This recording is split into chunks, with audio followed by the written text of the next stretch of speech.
And as we're going to be on Zoom as well, so turn this down. I'm Mayor Rick Rosenberg. We have present a full council tonight. Councilman Jarrett Waite, Councilman Ben Shakespeare, Councilwoman Lena Mathis, Councilman Denny Drake, and Councilman Wendell Gubler are all present. We'd like to begin the meeting with an opening ceremony and Pledge of Allegiance, and Councilman Waite has offered to lead us in that. Would everyone please rise and salute the flag? Please follow me in reciting the Pledge of Allegiance. I pledge allegiance to the flag of the United States of America and to the republic for which it stands, one nation, under God, indivisible, with liberty and justice for all.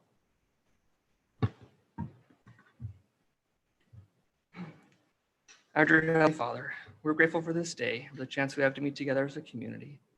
We're so grateful for this wonderful era we have to live in, and for the recent rains that we received to help replenish our water supplies.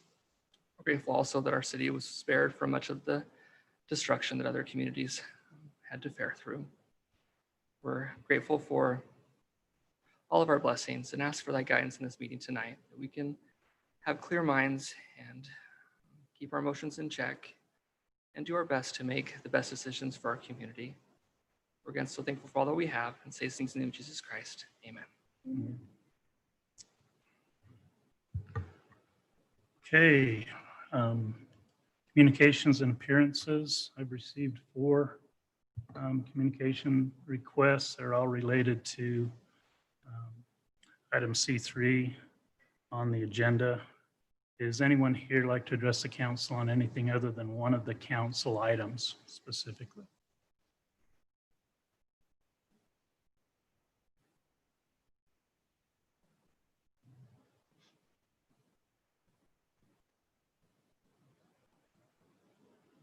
Brian Reed, is the item part of the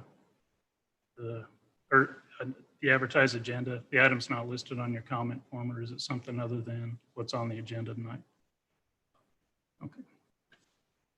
All right. So nothing other than items that are on the agenda. Okay, let's jump down into conflicts and disclosures. Council, do you have any conflict of interests that you need to disclose tonight? I have a couple of them.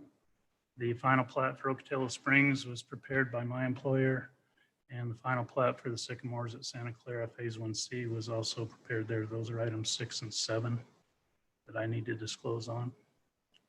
Any other disclosures? Mayor, I'm related to the applicant on items C3, 4, and 5. Okay, so noted. Any other disclosures, council? I've been requested to disclose that I'm a friend of Buckhurst, as I am with Marty also, so I see no. I think a lot of us are friends with the Hearst family, so I see that as a conflict. Okay, working agenda. We have no public hearing scheduled for tonight. We'll drop down to item 5B, the consent agenda. This is approval of the claims from our last meeting on October 12th, and the minutes of our last meeting on October 12th, the regular city council meeting, and the claims through August 26th. There's also the calendar of upcoming events. We have the city council work meeting on September 2nd, and regular city council meetings on the 9th and the 23rd. So we'll make note of that. Council, would you like to approve the consent agenda in one motion or deal with them separate? I move that we approve them in one agenda item. Second. Got a motion by Denny and a second by Ben. Any question on that item, council? This is a money item. Let's go Wendell. Aye. Denny? Aye. Lena? Aye. Ben? Aye. Jarrett? Aye. Passes unanimously. Thank you, council.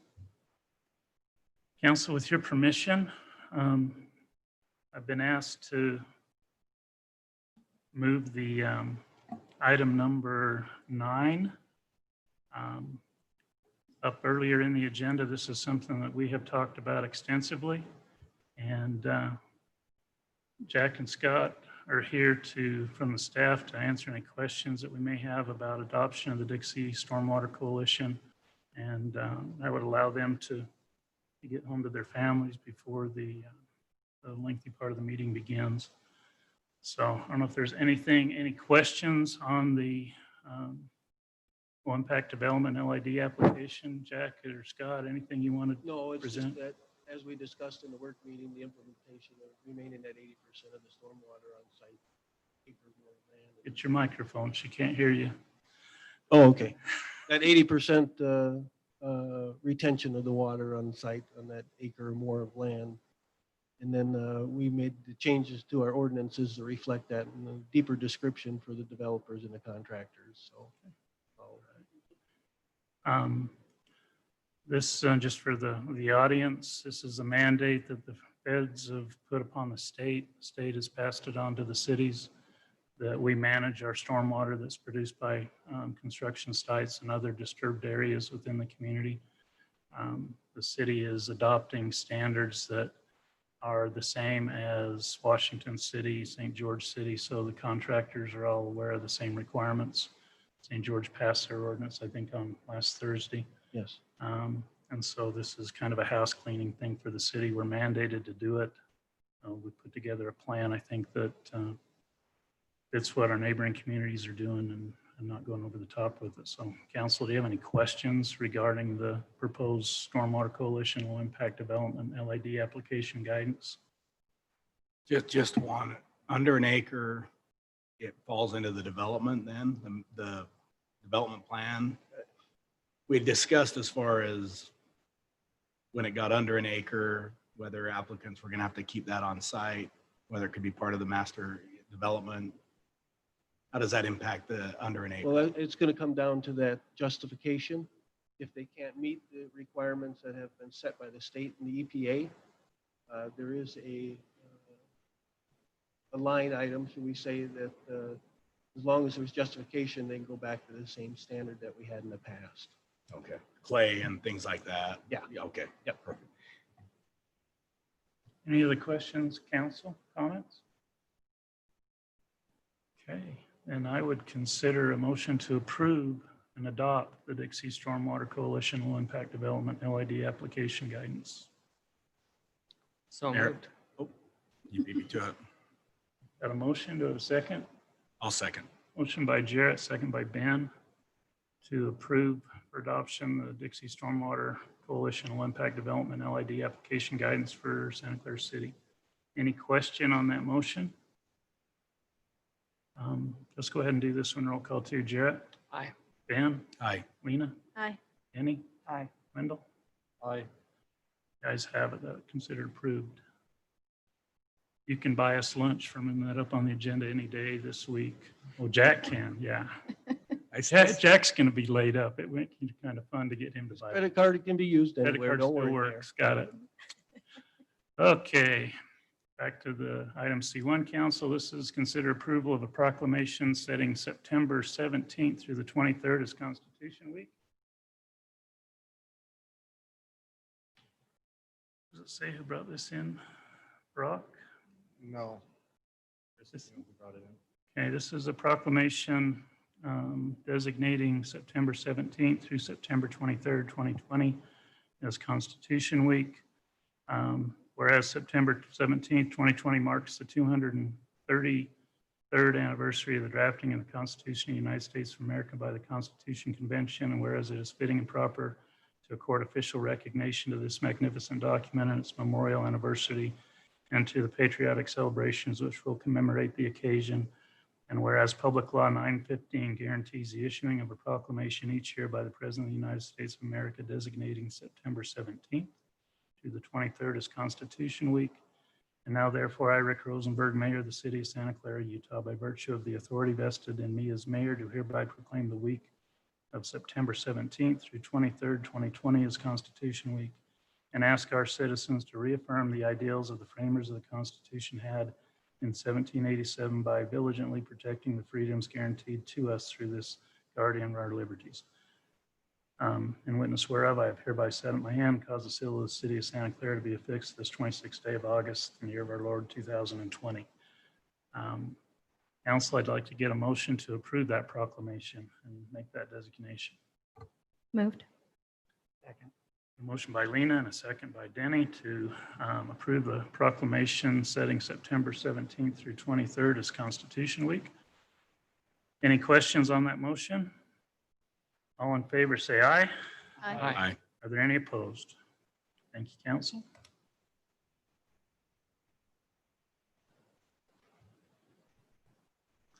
Item number 2, consider approval of amendment to Title 12, Section 12.24.090, burial hours, and approve ordinance 2020-09. Mr. Hayes. Good afternoon, everybody. This ordinance change was brought about by a city council work meeting we had back in July 1st, and we discussed burial hours, Sundays and holidays, and the time required. At that time, the ordinance required that the city council had to approve any changes to that lesser time. So what this ordinance does essentially is allows the parks director to determine if we can do it in less time, and if we can do it in less time, then we can contact the mayor and he can go ahead or not go ahead. So it opens that window so we can do a short notice burial. Couple of the things that we've added to the ordinance was we used to get a written notice from the mortuary, but sometimes the mortuary or the person that was being buried, we didn't know if they had the burial rights or not, whether they owned a plot.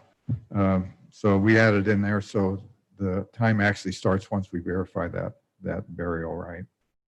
And also we added an additional time in the historic section if we run into problems, because all the monuments are packed in really tight and it's hard to access. So we allowed what we would do if we got a burial notice for the historic section. What we would do is get the burial notice, verify the burial rights, and then we would send our crew out there to look and assess how much time we would think it would take to do that burial and prepare it. And also in the middle section, there's 3 plots that are back to back in that first row next to the historic section, and a lot of the plots are there's a lot of monuments that are required to be moved. So we added those plots in also, 155E through 149D. Essentially, that's the changes. Council, we've talked about this one before too. Any questions for Brad? I have a question. I recalled in our discussion that as part of the trade-off for the additional time for the verification of the burial right, that we were taking out Saturday. That's a good question, and I sent that to our city attorney, Matt, and the burial hours are from 10 a.m. to 4 p.m. So what he had recommended when I sent that to him, because I had taken out the Saturday, and he said, if you get a burial notice on Friday at 3 o'clock, you have to, be able to open it on that Monday. So I told him to go ahead and leave the Saturday in there. And if we could do it on a shorter notice, we would, if we could do that. Okay. I think that's what led to the problem. Yeah, though, that's what is So caused now it. if somebody calls on a Thursday where this whole situation was led, Saturdays are 90% of our burials. Maybe less, but I would imagine most of them are shooting. We have a lot on Saturday. So it makes it difficult for us to do an opening if we get a late notice on Friday to do an opening on Saturday if there's a burial on Saturday also. Sometimes we do have two or more burials, on the same day. I guess my thought is if it's a 48-hour window and you remove the Saturday, if they call it 3 o'clock on Friday afternoon, you don't include Sunday Right. anyways. So the earliest you could do anything, I guess you're saying, is Monday at 3 o'clock. And that's why it makes it hard, because we can't have workers come till Monday morning to start preparing. Yeah, and I only made a suggestion on it, and basically left it up to Brad as to whether he wanted to include that change or not. So I totally defer to him on.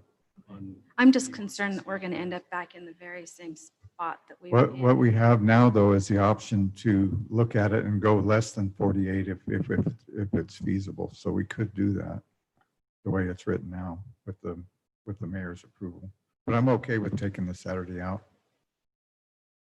It doesn't know that even if somebody calls at 3 o'clock, 4 o'clock, I believe, is our last burial time. So they need 48 hours. They called at 3 by the time we possibly even process and decided, find out if they actually have the rights. It could be after 4 o'clock at that.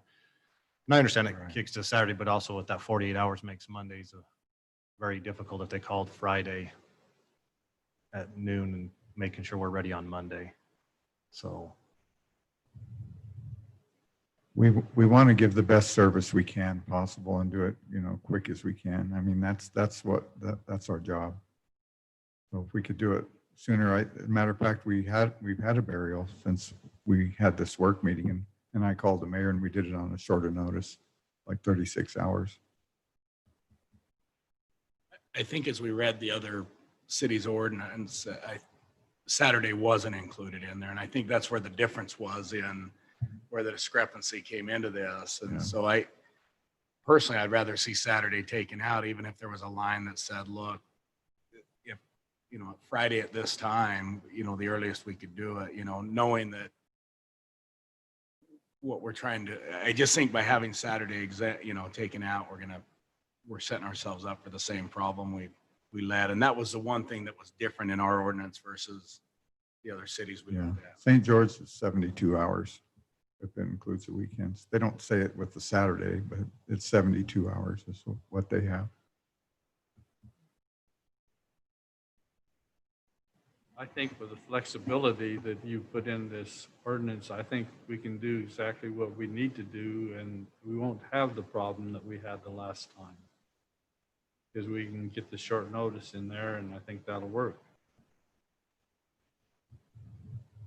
So can I make a request then, if we're okay with this? 'Cause I'm not sure I am.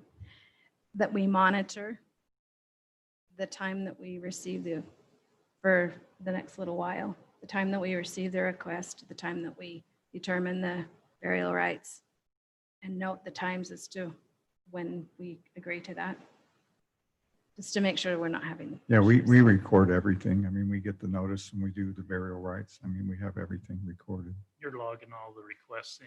Yeah, we keep everything on hand. Is that okay? Yeah.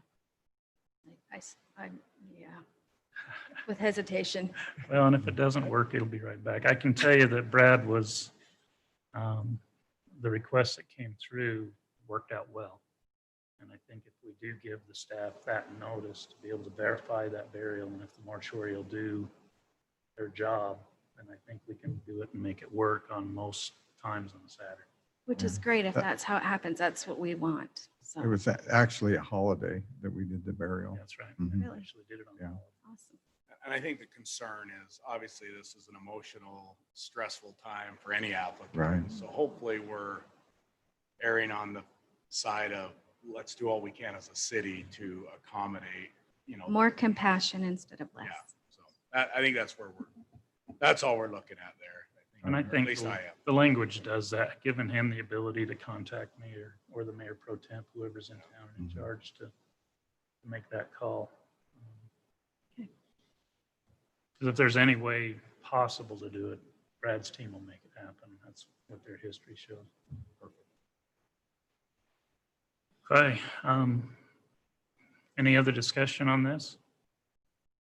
If not, I'd look to approve the amendment to Title 12, Section 12.24.090 burial hours and approve ordinance 2020-09. So moved. Second. A motion by Ben, a second by Wendell. Any question on that motion? This is an ordinance. Roll call. Wendell? Aye. Annie? Aye. Lena? Aye. Ben? Aye. Jarrett? Aye. Passes unanimously. Thank you, council. Thank you, Brad. Item number 3, consider approval of building location for Buck's Ace Hardware. Applicant requests to locate the building in the southwest corner of his lot. Buckhurst is the applicant. Presentation will be Bob Nicholson, the city planner. Let me mention, since I do have multiple requests, that we will hear the presentation from the staff first.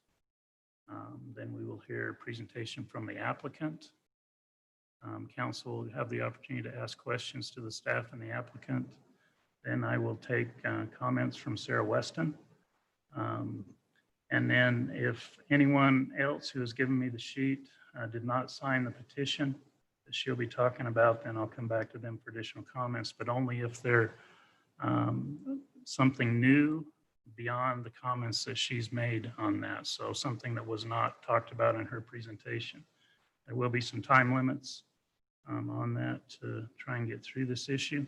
We'll probably take all the comments on item 3, even though some of them mention item 4 and item 5. The comments will be taken on item 3, just to kind of keep things moving along. And Planning Commission recommendations were different on the other 2 items anyway. In this setting, this is not a public hearing. I can't say that enough. If you didn't fill out one of these things, you won't be coming to the podium. This will be a very civil discussion. There will be no verbal attacks on anyone or the applicant or the residents or whoever is here. If you get personal with anything, you'll be asked to leave and you'll be shut down immediately.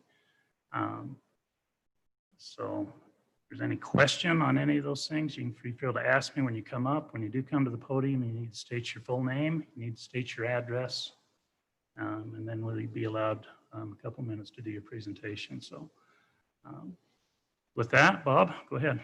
Okay, Mayor, and if it's okay, I'm going to just present the project plan, which really covers items 3, 4, and 5. And then you can take them as in approval like the Planning Commission did on the 3 items. But I'll just cover the project as it was given to us. So the item is to consider a project plan which consists of a site plan and building elevation drawings for an Ace hardware store in a planned development commercial zone located on the southeast corner of the intersection of Rachel Drive and Pioneer Parkway. Again, the property is already zoned PD commercial.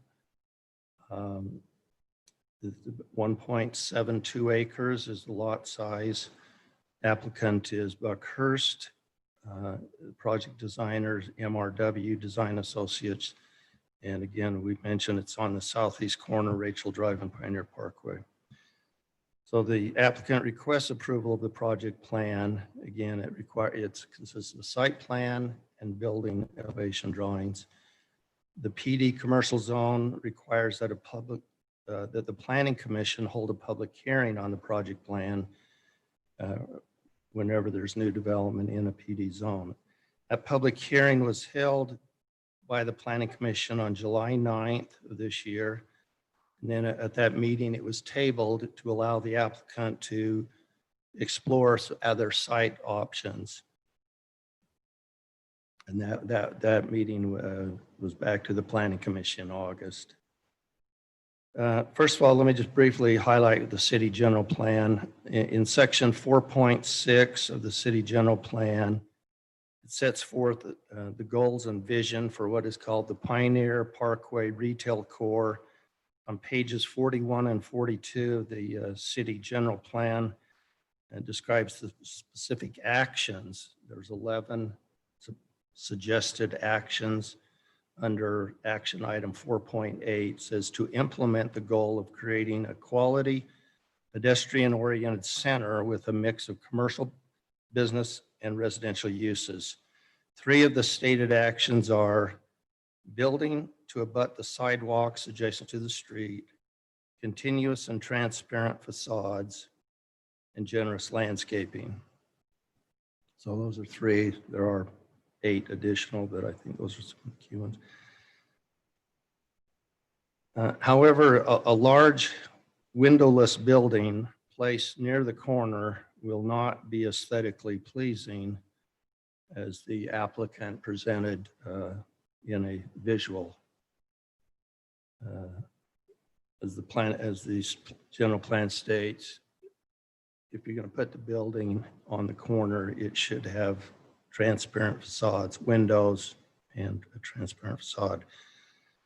But neighbors will likely appreciate the building being placed further from their residential property, as was vocally mentioned at the public hearing in July. I think most or all of the adjoining neighbors were present and opposed the idea of the building being close to their residential property line.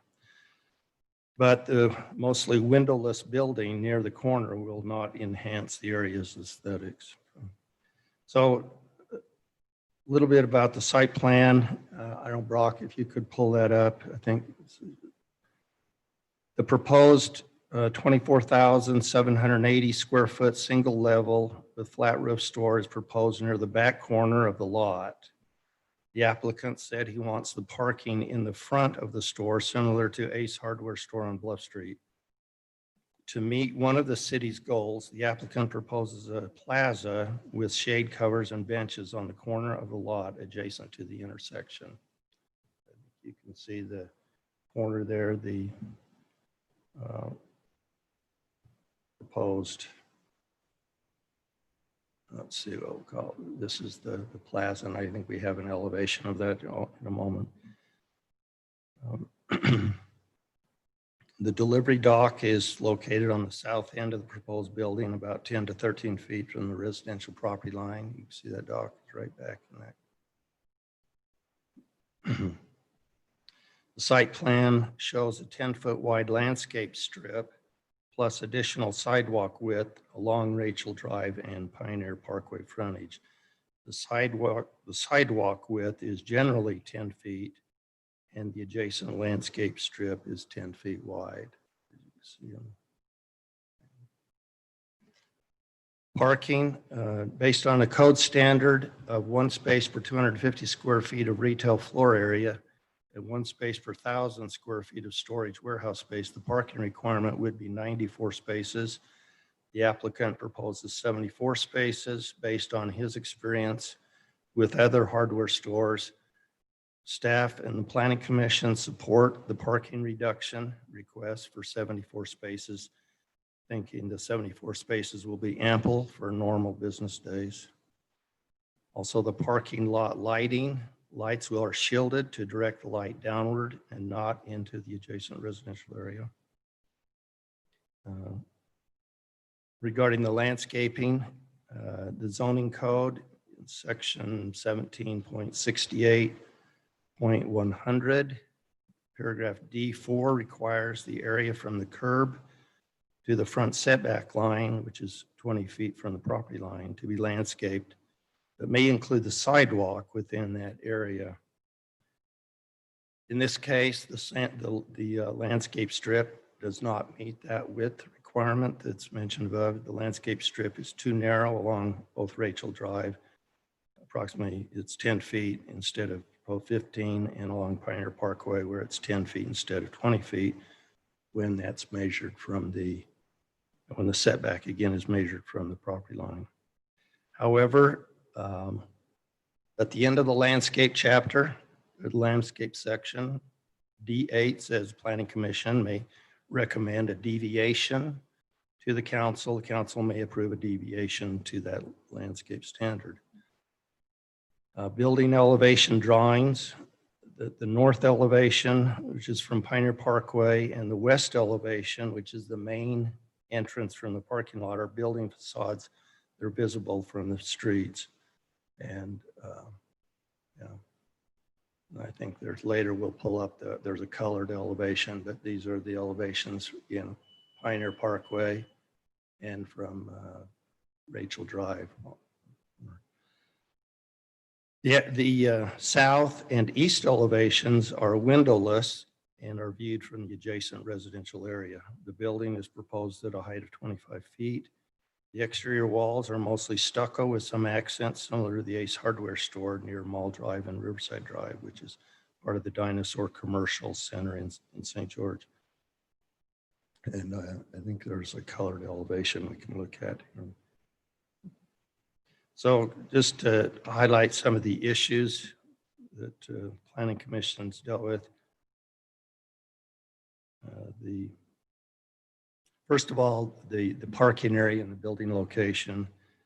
The general plan and the PD commercial code recommends, and so again, I use the word recommend rather than requires, Says the code requires that parking be located in the side and or rear of the lot with building placed toward the front of the property. In one section, it says strip commercial with front parking is generally not acceptable. Also, in a later section, it says parking should be located to the rear side and to the rear, side and rear, or underground. But again, the code uses the term should rather than shall, indicating that it is recommendation rather than a hard requirement. In terms of the parking reduction, again, the applicant seeks a parking reduction of 20 spaces, 74 rather than 94. Staff and Planning Commission support this request, state the 74 spaces should be very adequate based on other hardware stores. The landscape strip width, again, as mentioned in the code, 1768.100, paragraph D4, is the entire area from the curb to the front setback line shall consist of landscape and sidewalk. That results in would be a 20-foot landscape strip on Pioneer Parkway and 15 on Rachel Drive. But the applicant has proposed a 10-foot wide landscape strip along both of those streets. And the Planning Commission has supported that. In the current code, and I'll mention the Planning Commission, as you know, has recommended some revisions to the PD chapter, and I think that will probably be on your next agenda.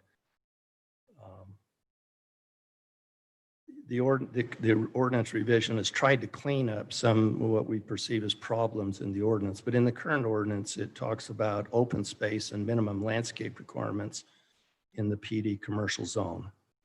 So that came up, as you recall, at the dollar store. The question was raised, is there 30% open space?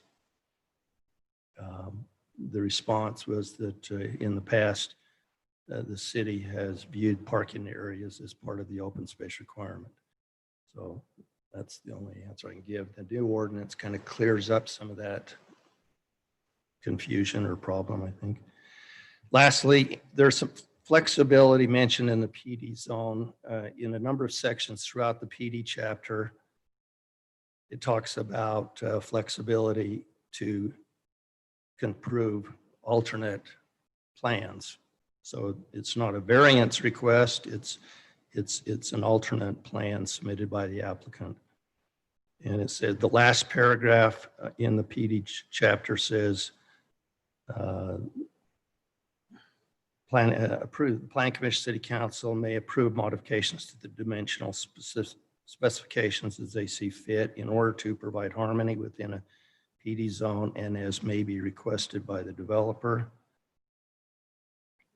Again, in the landscape section, it says the Planning Commission may recommend deviations to the City Council regarding the landscape standards. So there is flexibility mentioned in the PD zone requirements, and the applicant is asking for some of that discretion. So I'll just, the Planning Commission made their recommendations in 3 parts. They recommended approval of the parking reduction to 74 spaces. They also recommend approval of a 10-foot wide landscape strip along Rachel Drive and Pioneer Parkway. Also noting that the applicant is proposing a plaza on the corner of the intersection. And regarding building location, the Planning Commission recommend denial of the location in the southeast corner of the lot. I think noting that the general plan and the code makes recommendations regarding the location of the building, also the precedents based on the other 3 corners and concerns from the adjoining neighbors about how that building in the back corner of the lot, how that would impact their lot. So that's all I have, unless you have questions for me, Mayor, Council. Questions for Bob, Council? For the staff relative to this? Thank you, sir. There'll probably be some come up in the discussion. Mr. Hurst. I expected like 4 of you guys to stand up when I said that.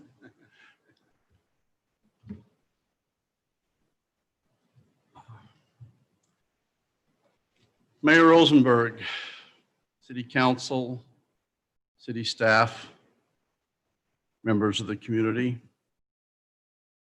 we're pleased to be here. My name is Buck Hurst. I'm a resident of Santa Clara, where I've been most of my adult life. I've raised all my 5 sons here and have deep roots in our community. It's been a desire of the family to build a store in Santa Clara ever since I can remember. For a number of years now, we've been asked by numerous friends and neighbors in the community to consider putting a new Buck's Ace in Santa Clara. We did review it numerous times, but never was able to reach a demographic or perform a level that Ace required. When Harmon's went in, we were approached by them to put our business in the adjacent building they were adding to their store. We reviewed it, we had Ace review it, and in the end, we declined because of the limited size. In the interim, we built our new store on Mall Drive on Dinosaur Crossing without ever losing our desire to build here. Buck's Ace is committed and is passionate in creating the best and most helpful hardware stores in Southern Utah. We have been in business in Hurricane since 1982, 38 years. Have an outstanding relationship with that community. Both of our stores have been recognized each year as Pinnacle stores, which is the highest rating in ACE. In the nearly 5,000 stores in the United States, there are only about 450 that have earned that designation. We are proud of that achievement. We work hard every year to achieve it. This same quality of store is what we are bringing to Santa Clara. Buck's Ace is an independently owned business. We operate 6 days a week from 8 a.m. to 9 p.m. and we're closed on Sunday.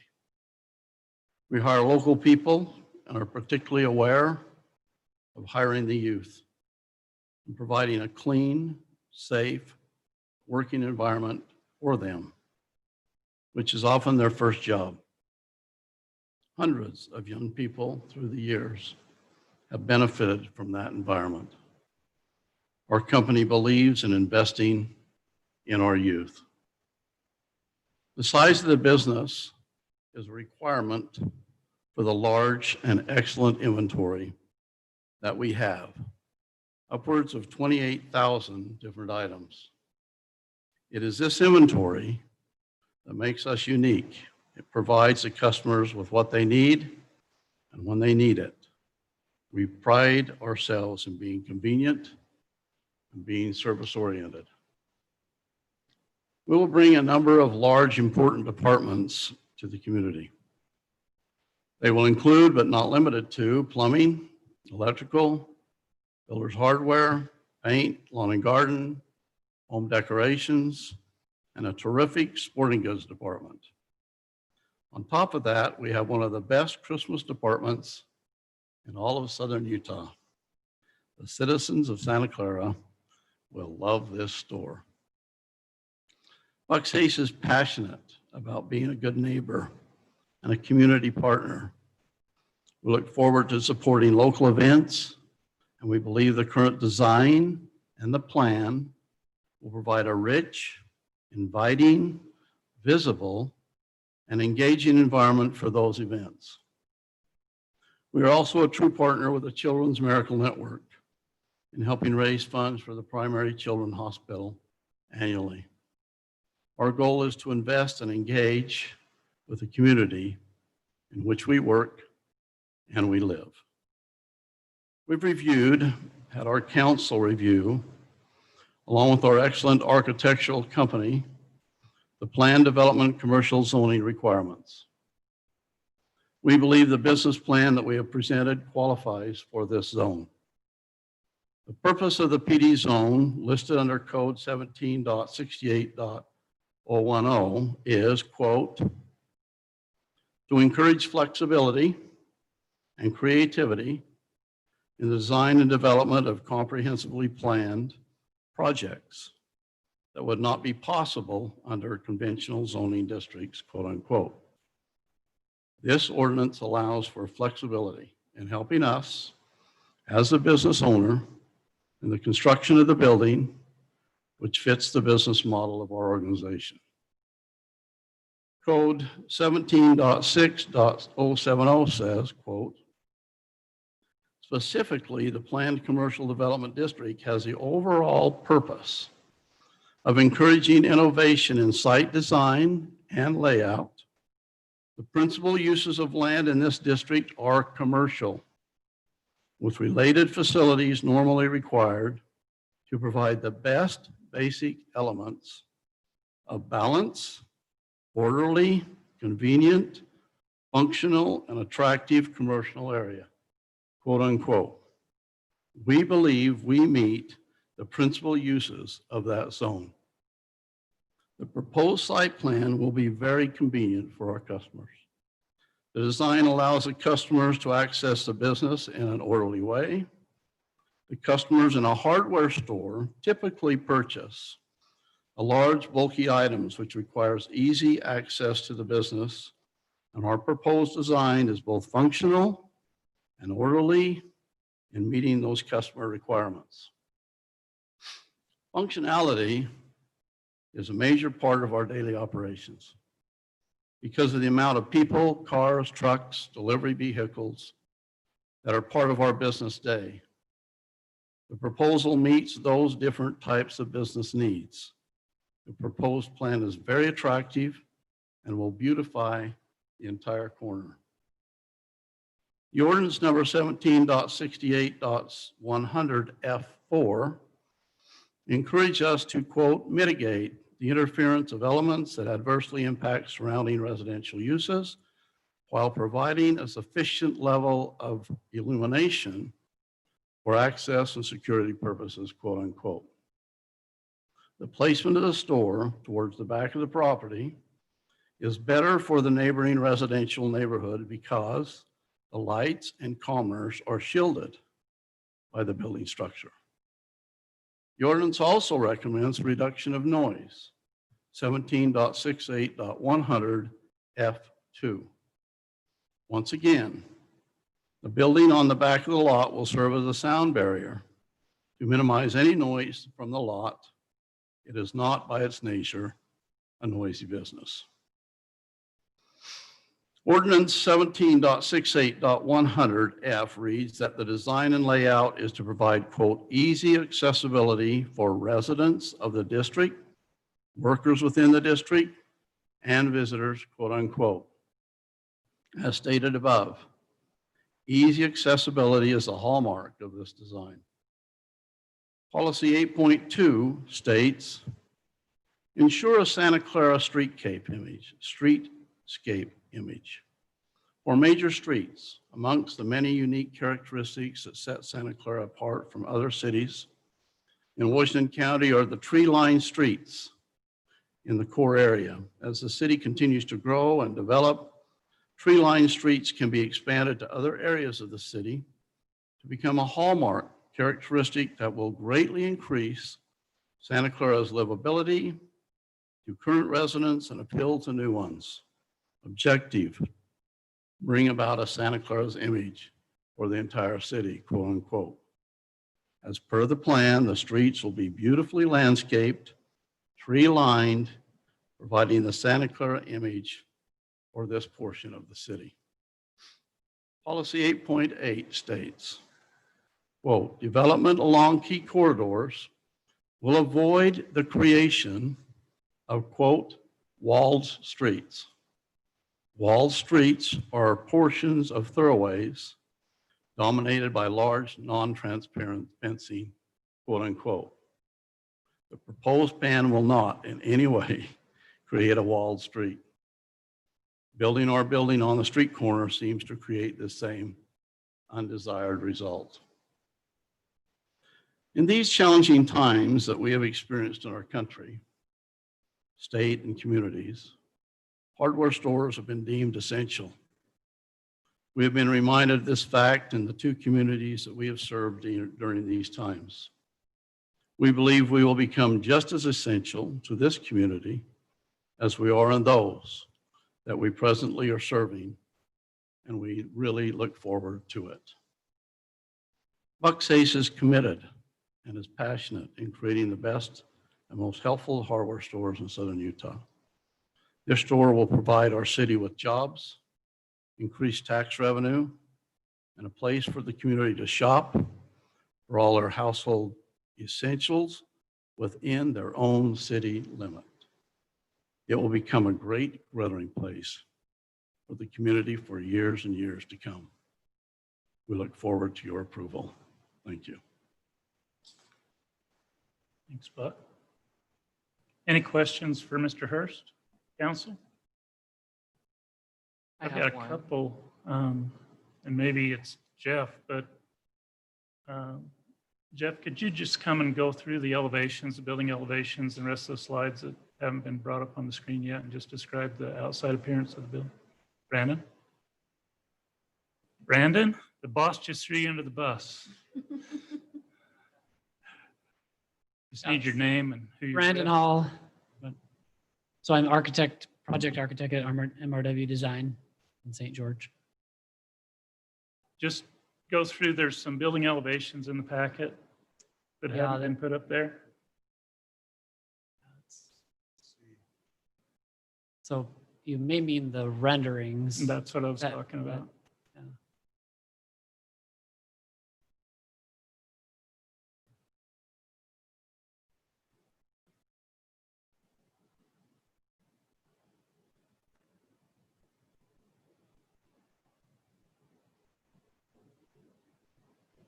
Yeah, so here's the corner. This is the depiction of the corner plaza area, which this is the same as was presented last or at the planning commission meeting, which includes planters, built-up planters that are similar to the ones on the other corners and streets.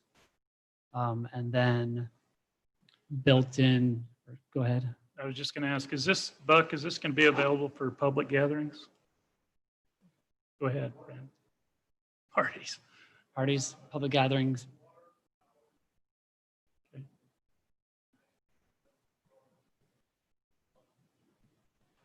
Okay. Yep. Thank you. Go ahead. Yep, and so you can see the shade devices, or, the shade structures that are providing shade, and then there's benches underneath those. So a decent amount of space there, and additional landscaping in all those planters. And then this is the view of the front of the store, which you can see the landscape strip, trees. And in these renderings, we tend to sometimes not show all the trees because you can't see some of the buildings. So those are just graphic depictions of landscaping and trees. And then the building itself, you can see the main entrance in the middle with large amounts of glass at the entrance areas. And then that meets the maximum height that we can go, which is the 25 feet in the middle entrance there. The other walls, I believe, are about 22 feet to the other parapet walls. And then there's brick columns. Each of the columns that goes across are covered in a brick, kind of a traditional pioneer type brick. And then stucco on the main plane of the wall, and standing seam metal roofing. And then additional areas for other signs, which you can see, which would be signs for like different manufacturers or different suppliers that they sell. Right. Any questions? Questions for the architect council concerning the building or the elevations? Is there a north side view? Not in the renderings. You can kind of see it on the left of this drawing. You can kind of see the front sign and then the columns, and the black and white elevation drawings show the other sides. But it has a similar signage with a window underneath it. Are there doors on the north side? No, there are no doors on the north side. I mean, there's a single exit door, but that's not a main entrance door. This is the main door where people come enter the store. No, there's only one primary, the way the business functions is one primary entrance. Oh. But what you're showing is the door that people will go in. Yes, what's showing there is the primary entrance door. Yes, exactly. That helps with security, I assume. Absolutely. Helps to secure a tremendous amount of inventory. Yeah, exactly. Other questions, council, for the architect? Thank you, Brandon. Appreciate that. Mayor, I do have one question for the developer. Okay. Would you mind coming back up, Buck? Mr. Hurst, So I think kind we're of. not done with you yet. Yeah, we get a couple questions. I think one of the elephants in the room is I'd like to have on the record why you feel you shouldn't follow what the planning commission would like you to do and put it in the corner. Like, what are the actual reasons that you want it back in the back versus up in the abutting the corner?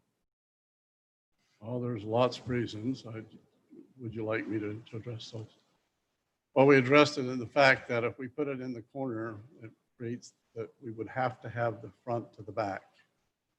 So it means that front door would be on all your walls, the back walls would be on Rachel and Pioneer.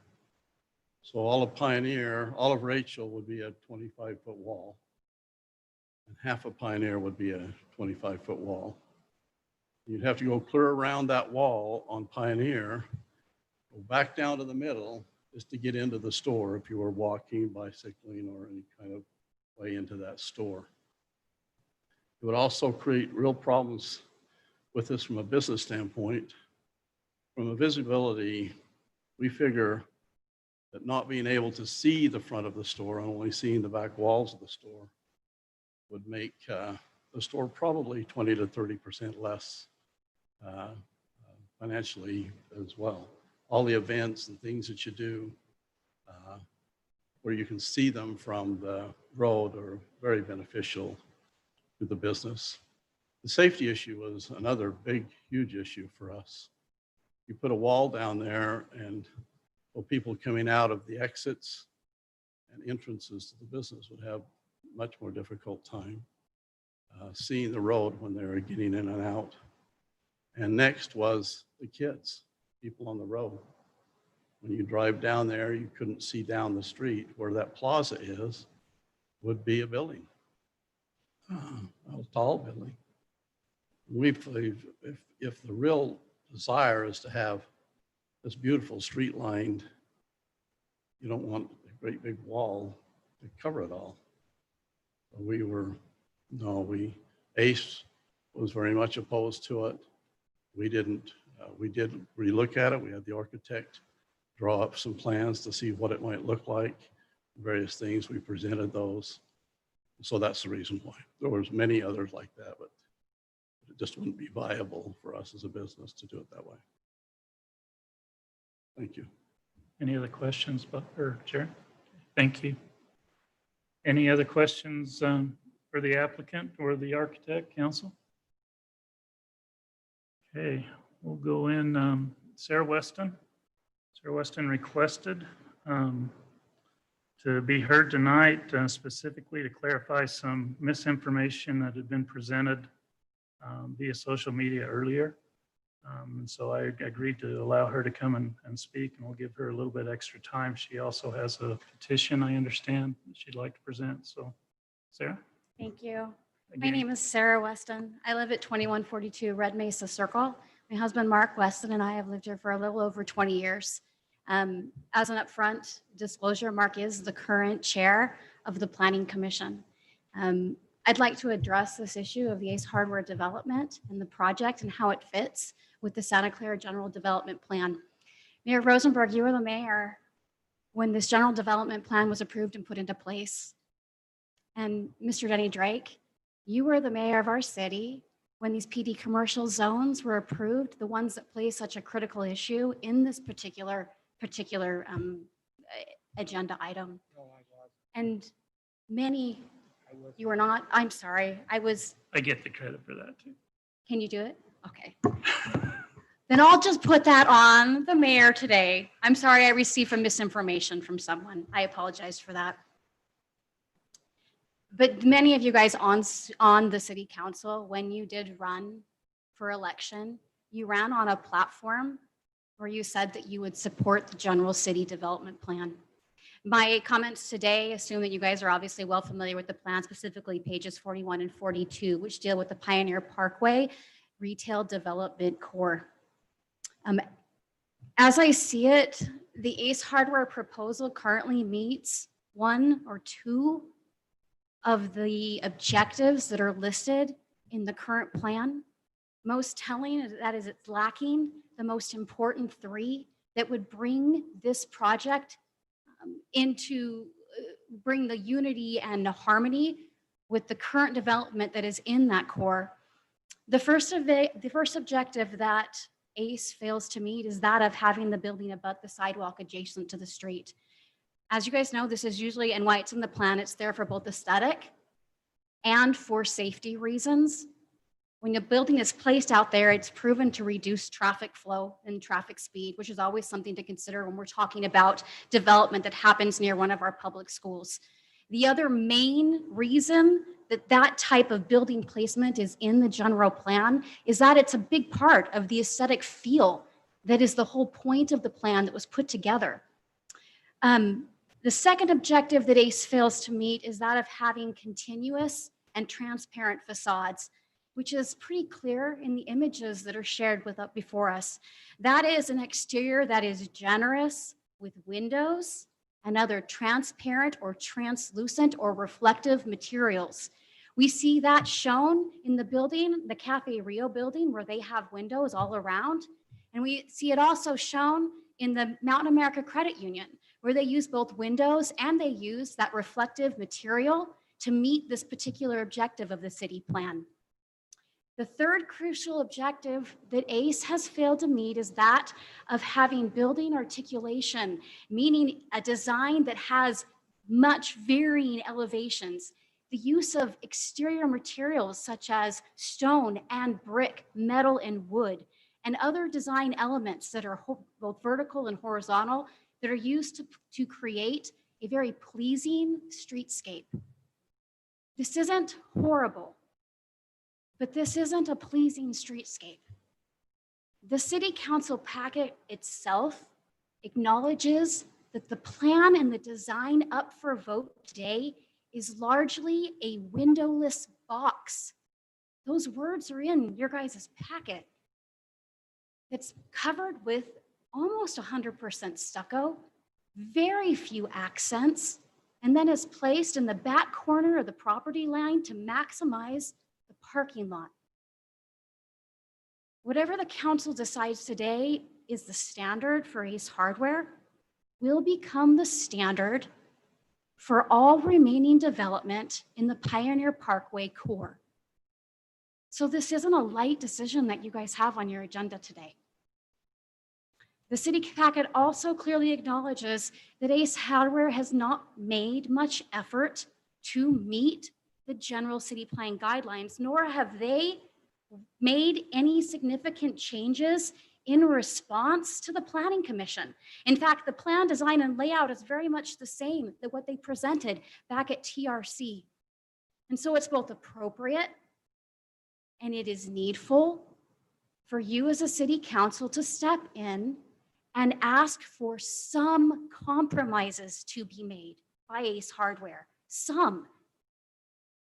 It may not be reasonable to expect ACE to meet all 11 city plan objectives. I totally understand that. But it is reasonable for city council to ask for more than what ACE is asking for approval today. They can do better. There are some compromises that can be made, and that is what I'm asking for today. I do encourage you to vote no on this development project as is, and to ask ACE to come back with a modified design. One that can hit the design objectives of ideally moving the building placement back to the corners of lot, and minimally meeting the two ones of increased building articulation by adding more brick and more stone to match the development that surrounds it. And the third one of adding more windows and transparent facades. so that it meets the the city plan objectives, and again, matches the tone of what is already there and what we want to go there. The general city plan executive summary states this: it's not so much what is developed, but how it is developed. I believe that. I started a petition. I have erred in this. I've made some mistakes and how I handled it. This is literally the first time I've actually ever been involved in any sort of political sense at this level. So please excuse my missteps. But the nearly 130 people, okay, who signed this online petition also believe the same thing. Okay, I hope you believe it too. We really do want Ace Hardware to go in. They just can do better. They can offer a little more to our city, and that's what I'm asking. I'd like to present my petition, which actually is not a petition because I did not do it correctly. I did receive an email from the mayor this morning letting me know that I also would need to provide residential mailing addresses for each person that signed. I'm a tech director for an online high school. Today was the first day of class for my school, and so I simply did not have the time to go pursue that. But I hope that you can accept it as anecdotal evidence of community support for this statement that I'm making today. We want ACE. We just want them to do a little better. Can we do that? And thank you for your time. Thank you for your consideration. Thank you, Sarah. Do you have any questions? Yeah, any questions for Sarah? I have a question. Come on back, Sarah. Thank you. Do we expect all of the buildings in this area to be the same? In other words, is Harmon's going to be the same as Cafe Rio? Is the hardware going to be the same as Cafe Rio or the bank? Or how do we look I mean, at that? now again, I'm just speaking of my understanding, so I'm not no expert here. I'm assuming all the buildings that are going to go along the edges of the Harmon's piece will be uniform merely because Harmon's owns that property and they'll be doing that. But as we see, when the bank went in, they didn't do something that exactly matched. They did their own riff on that. But I do think they met the idea of using the transparent facades, the various buildings, the articulation. They did that in their building. So no, I don't think it's, again, I'll speak for myself personally here, that we expect every building to look the same, but the look and the feel should evoke that sameness. That's the idea that I get from the people that I speak to. Am I answering your question? Well, for example, Harmon's does not look like Cafe Rio. Mm-hmm. It's a grocery store. And I don't expect a hardware store to look like Cafe Rio either. Cafe Rio needs the windows to let people know who's in there and let the people in there see outside. You don't need that in a hardware store. I don't disagree with you. I would hope that maybe there's some common consensus of the council that Ace Hardware could do more to match the general feel and aesthetic that we want in Santa Clara. That's my point. I don't disagree with your statement that hardware stores look different from restaurants, look different from that. But this doesn't need to look like Bluff Street. We're not Bluff Street. We're Santa Clara. No. It doesn't look like Bluff Street to me. I came here when Hearst Ace Hardware was very new in Bluff Street. In fact, Lynn's is right next door to it. It's completely different than this building here. Okay, I hear you. I disagree on my end, but it's okay. So, thanks. Any more questions? I just have one regarding the petition. You spoke of missteps in the petition. I read the petition. What specifically are those? Because there was a lot of. The missteps is that I did not get the addresses for each person. The second misstep, which I have to say is very embarrassing to me as a tech director, because I do this for a living, but currently right now, the change.org site that I used to create the petition on was not allowing me to download this afternoon the full list of names. I have the list I downloaded yesterday, but I do not have the full list, which I can get you guys. I do include the link and I have it. Again, that is a little humiliating me. I solve these problems for a living, but I can get you that and I have the link. But it's a misstep in that it's not a petition in the sense that the city recognizes it. It's more of a community statement. I think, however, that's also valuable of what the community thinks. I do have 130 people who feel similar that we can do better. than this. Were there any of them influenced by the statement that the city council has requested a petition? I amended that as soon as the city asked me for that. I actually did not, I guess like I'll say where that came from. Jarrett came and spoke with me because I asked to, and I misinterpreted that. And I put that in there as he said, Sarah, city won't respond to emotional arguments, which is accurate, nor should you. This isn't an emotional argument, that it's actual things that are actionable items is what. And so I was referencing that conversation, which actually was a member of city council. So I don't think I was too far off base, but I did correct the language on that when I was asked to. I'm sorry if that misrepresented. I don't know that that was the issue. I believe what really garnered support was just the picture. People have no issue with ACE. They just want it to look a little better. This is our city. It can look a little better, guys. Thank you, Sarah. Okay, thank you. Okay, Lori Perez. You still want to speak? You have to come to the mic. I am actually the, Name and address first. oh my gosh, Laurie Perez, 3568 Robin Court. Thank you. So we are actually located directly behind the store.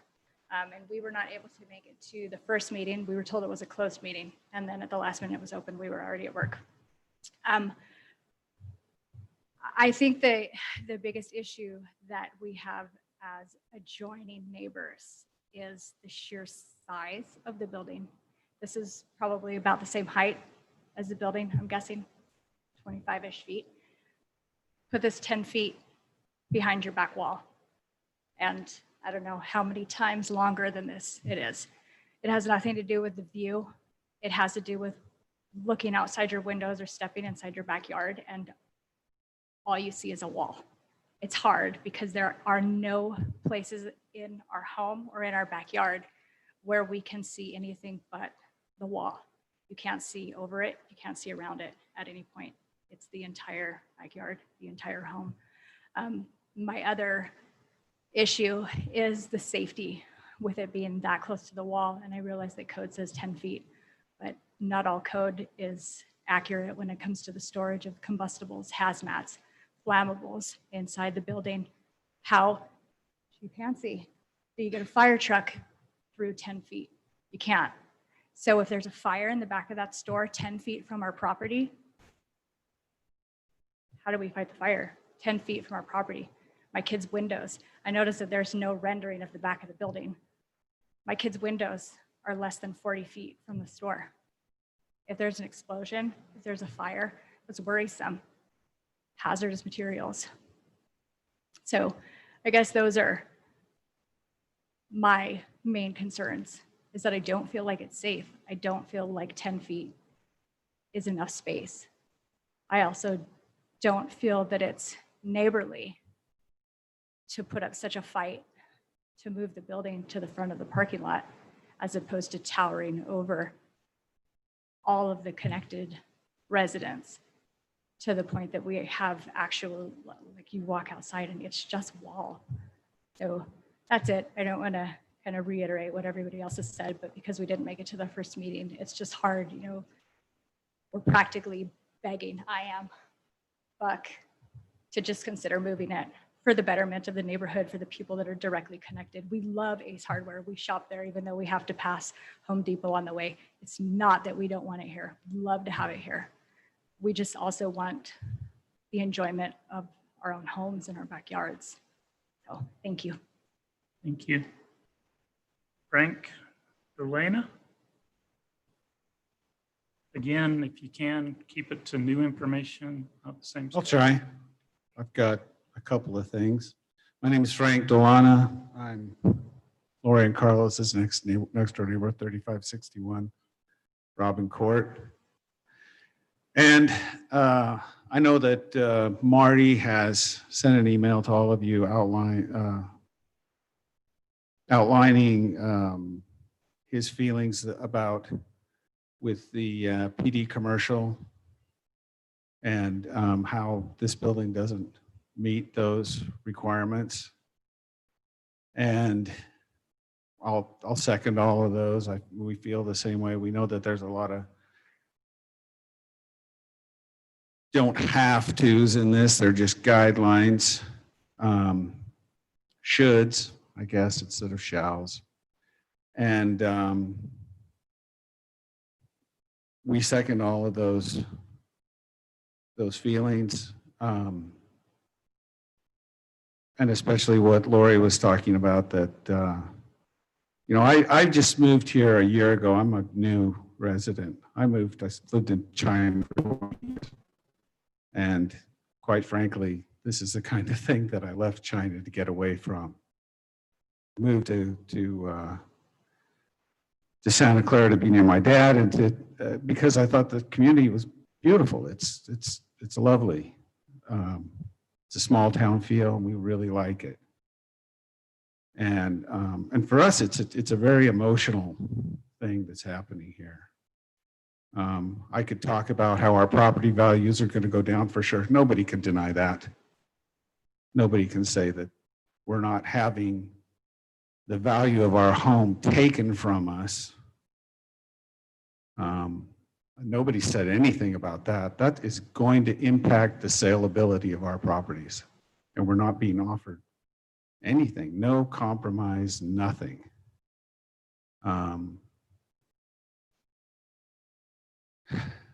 I want to back up just a second and say that I know that there's been talk, Buck mentioned this, and I wish that I had reached out to Buck personally as a neighbor, because he's going to be our neighbor. He owns that piece of property. And I wish that I had spoken to him sooner about this.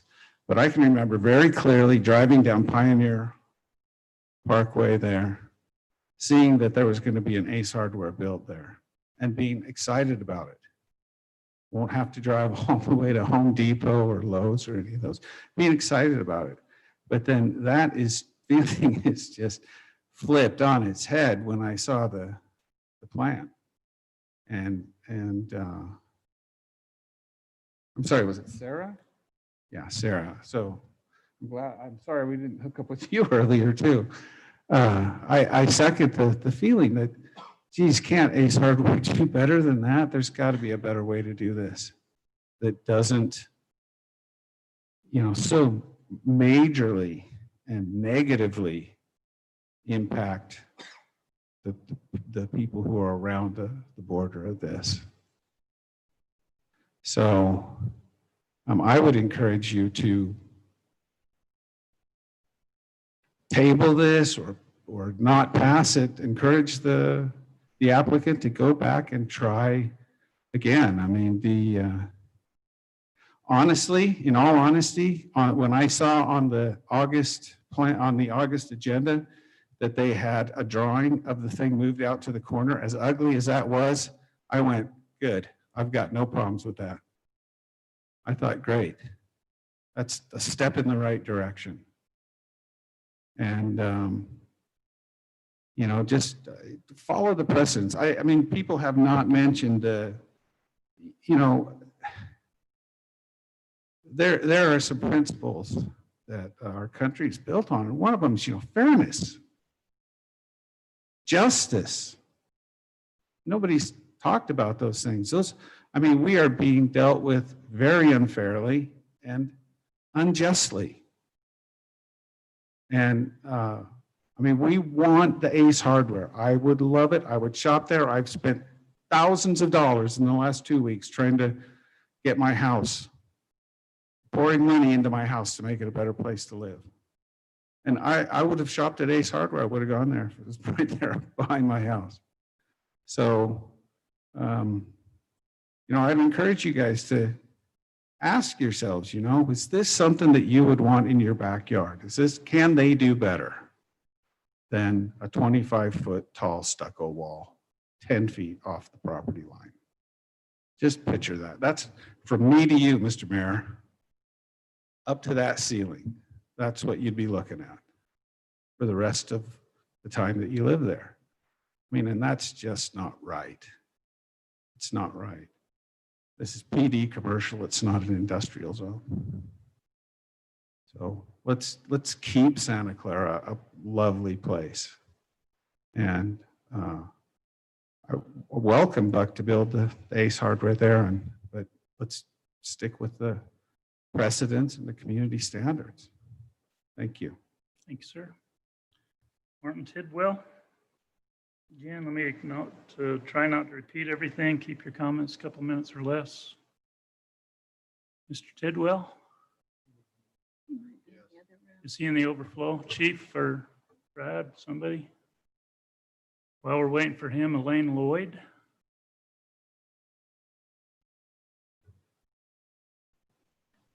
Thank you.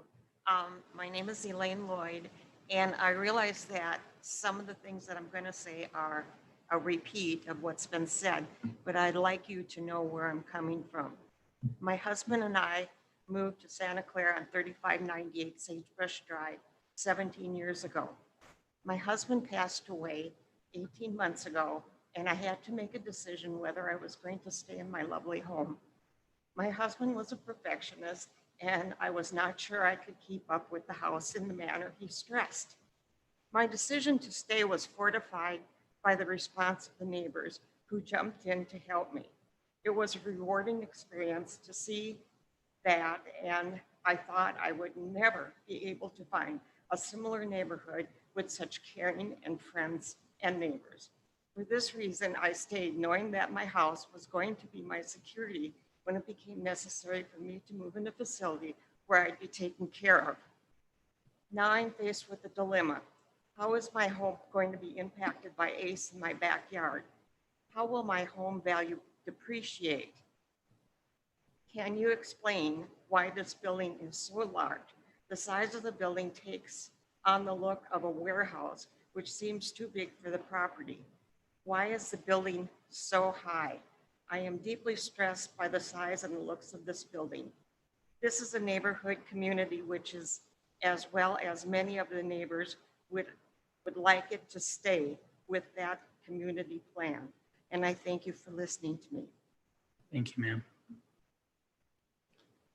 Mr. Tidwell?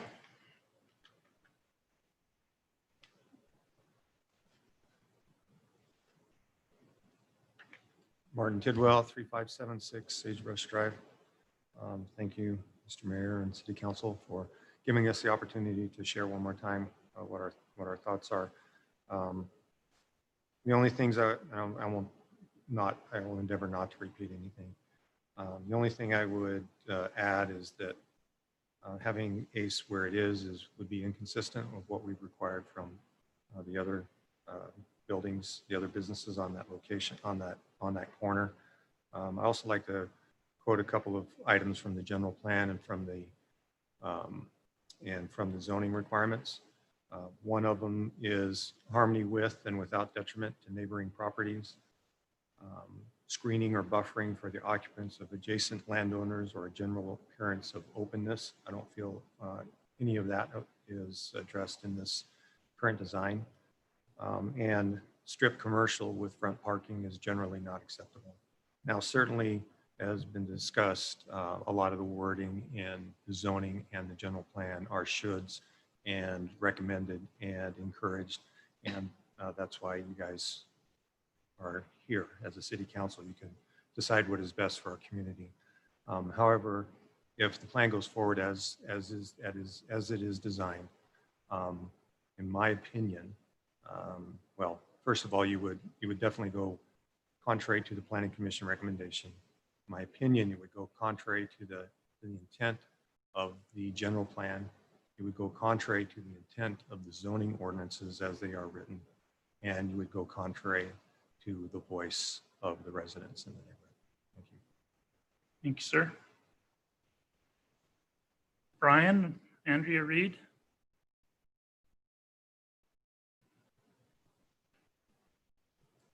Hi, my name is Brian Reed. I live at 3604 Sagebrush. And I'm sorry, I apologize. I had zero plans of what I was going to say today, mostly because I'm like, well, the code's changing. I don't know which version of the plans we're going to be talking about today, if it's on the corner or not. But apparently, so as far as comments that haven't already been made, one of the things that I wanted to mention is that if people remember during the dollar store project, I made many comments about the locations of the stores being on the street corners and how I'm just fundamentally against that. And I still am. And I guess with the Dollar Tree project in this, I'm a little concerned that the location of the store might take precedence over other issues with code and the city ordinances that we have. And I want to make sure that we don't overlook those other things. As Bob pointed out, the issues with how much landscaping there is and the easements off the sidewalks and things like that. Those to me are much more important than the location of the building. In fact, when I saw the second plan at the second meeting, I was like, I'm fine with either one. Cool with me. I always thought that I was going to have a 25-foot wall behind my house, and I'm the one who doesn't. So it's kind of ironic. But I also do agree with the size of the building. If one of the things that we are trying to do is keep an open feel, the size of this building compared to the lot feels like it's going to just be claustrophobic, closed in. But I also love the plaza. I also love other things about it. And I also, I feel like the stores that are going to come in here are a big part of it for me.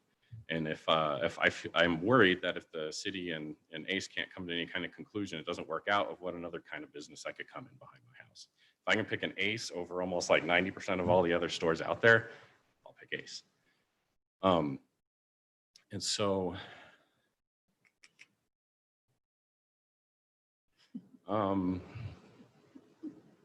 She said, keep going. yeah, I'm trying to think of what's been said and all the things that have been in my brain. Sorry. Like I said, I didn't plan anything today because I was like, well, whichever way it is, I'm fine with it, and I'd be willing to talk about anything.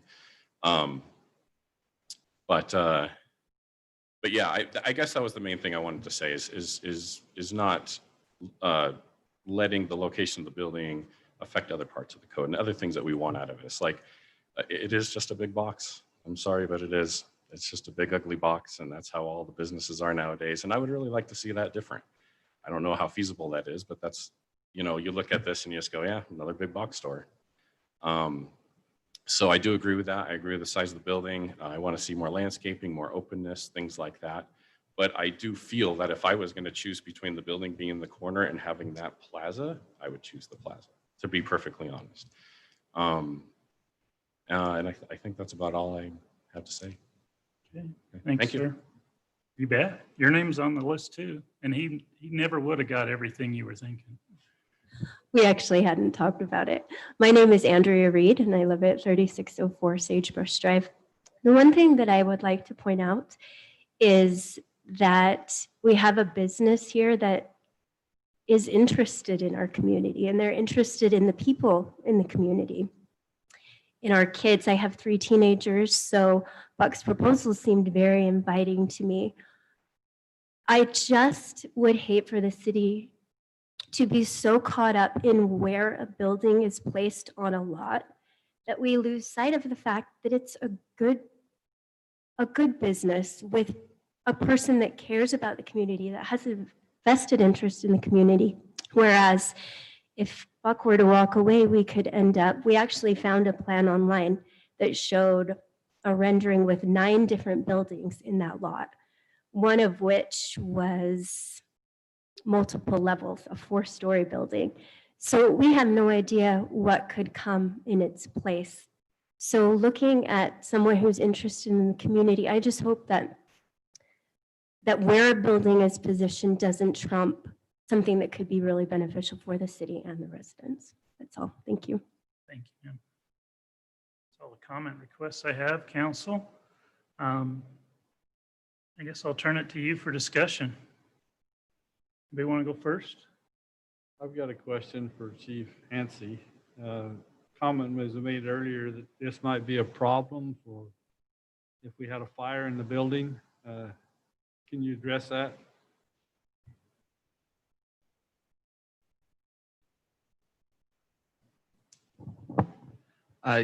Yeah, that was a valid concern, and I appreciate that. That's something that we would definitely want to take a look at as we, go through our codes and fire code. Fire access is always a major concern.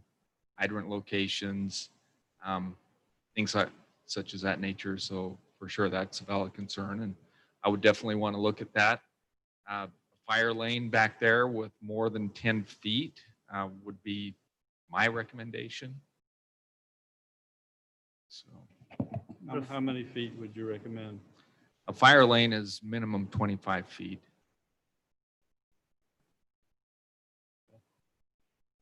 Thank you. In regards to that, Chief, what's the setbacks on residential and what's the fire sprinkler requirements on commercial versus residential?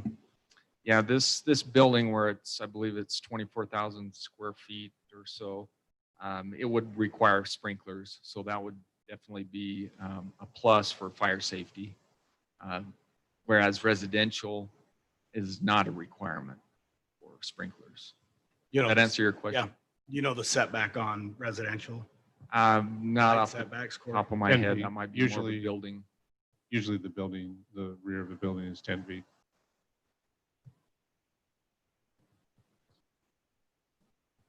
Answer your question, Wendell? Yes. Do you have any other questions or comments you'd like to make while you're talking?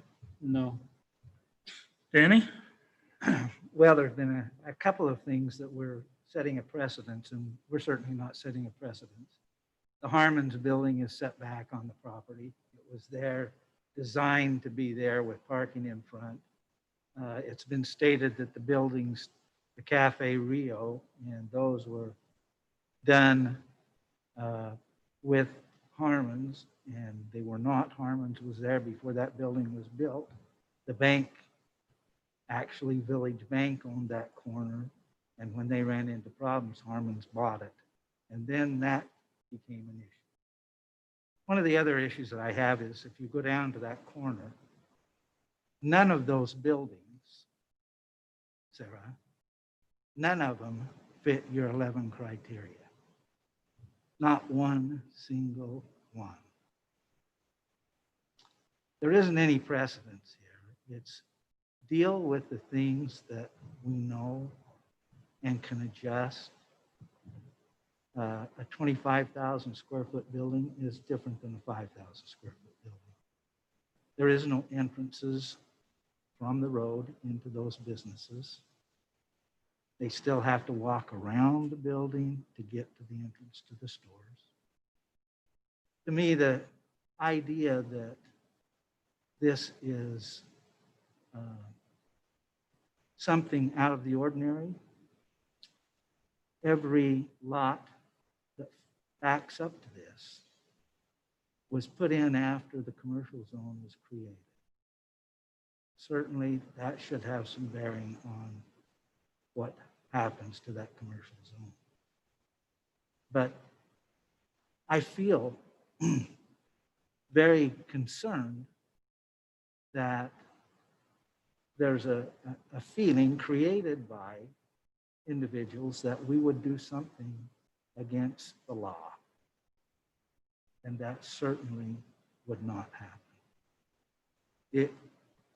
I've been accused in one email, Sarah, that if we decided not to do as has been suggested, that it would be immoral, unfair, and illegal.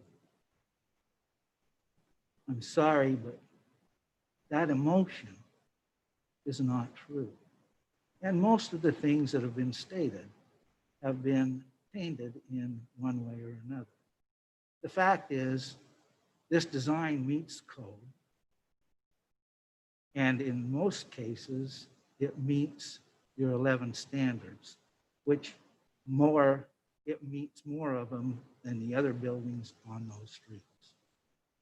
It's interesting how we can paint those kind of pictures and demonize the people who are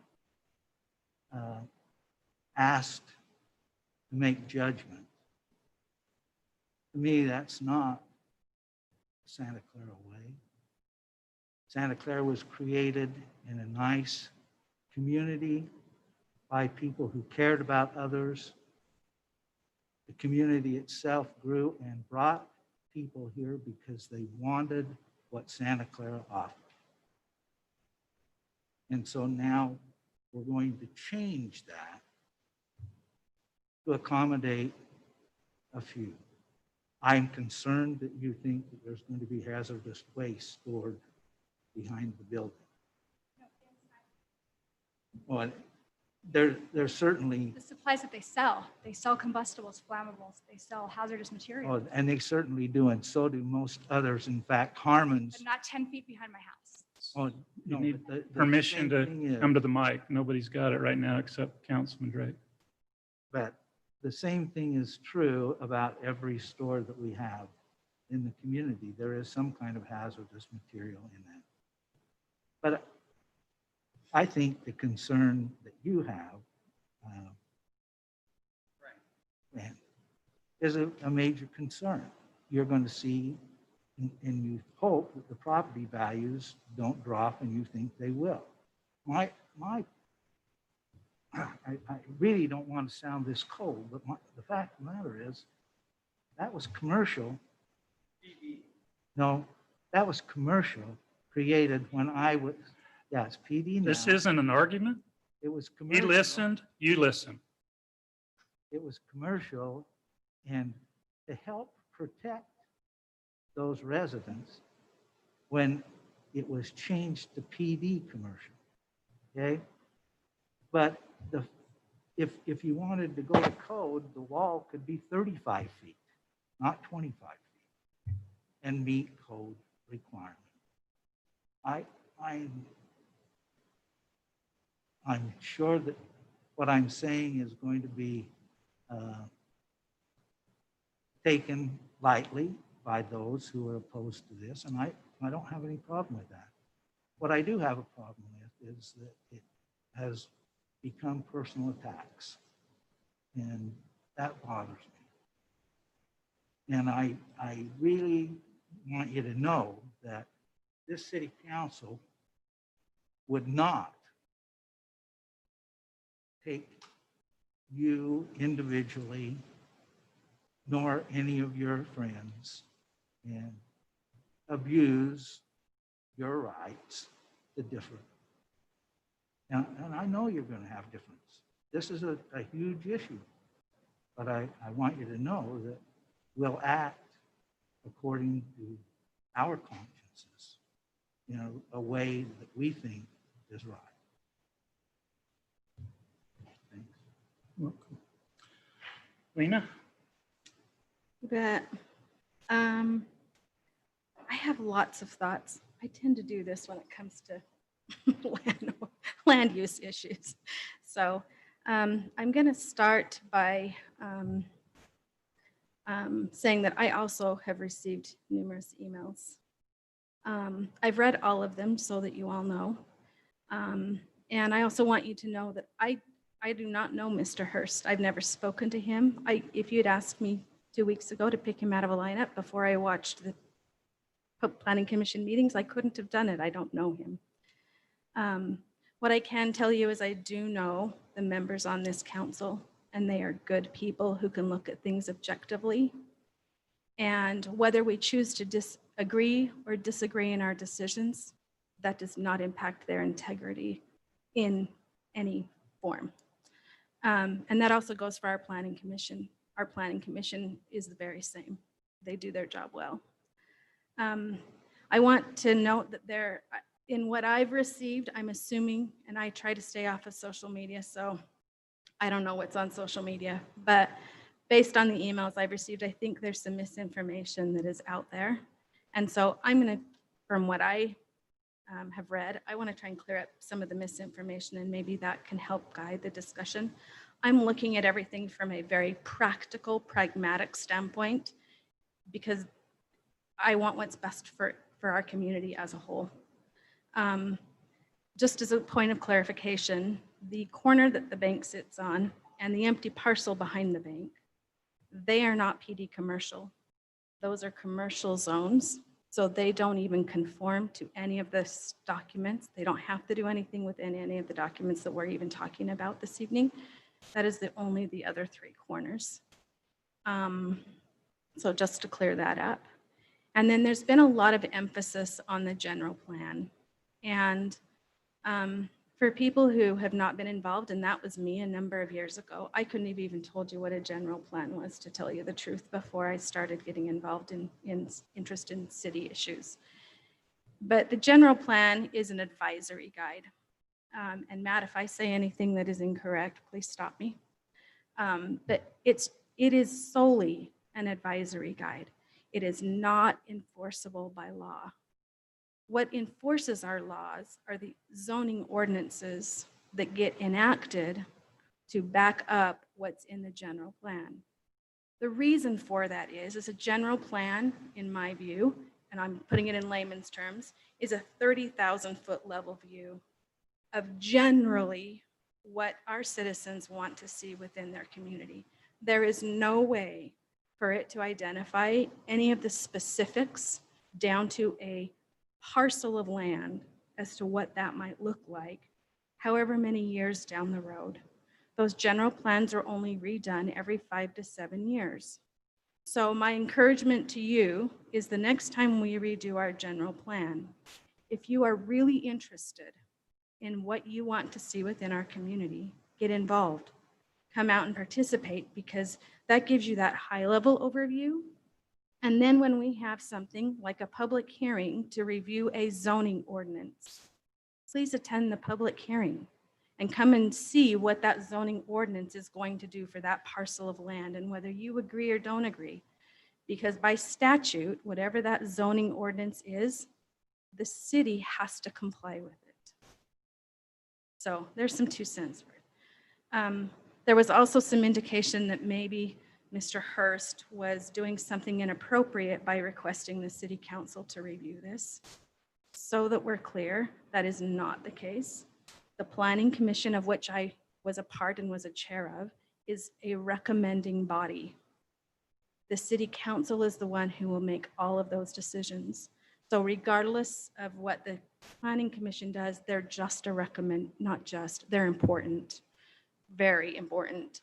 But they're a recommending body, and whether it was Mr. Hurst or any of the rest of you in this room, that would have come to the city council. So just to be clear. For the specifics on this project, I did review the entire zoning ordinance. I read it, I reread it. I look at and Matt, you can tell me if I'm wrong again, I look at it from a plain language standpoint, because I think if you ever get into a legal proceeding, that's what they're going to look at. There are shoulds and shalls written into an ordinance for a reason. You comply with the shalls, you can deal with the shoulds. And they're put there specifically because of that. So when I read that, I underline shalls, shoulds, and then I check things off. Do they comply? So when I read the zoning ordinance for our PD zone, and I look at the site plan that we have received, and I go through just our zoning ordinance, I can tell you they are compliant with our zoning ordinance. There is nothing in our ordinance that they have asked of us that is not in compliance with our zoning ordinance. The one thing that is different in a PD is that in a zoning ordinance, because the site plan is tied to the zone, it does require us to refer a little bit or give consideration, is that a good word, Matt, to the general plan. So for a minute, I'm going to give some consideration to the general plan and address that so that you know that I've done my due diligence.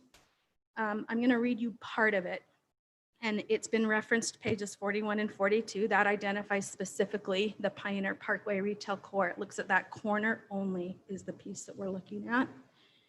It says the retail area at the Pioneer Parkway Rachel Drive intersection is probably the city's last opportunity for a major commercial center.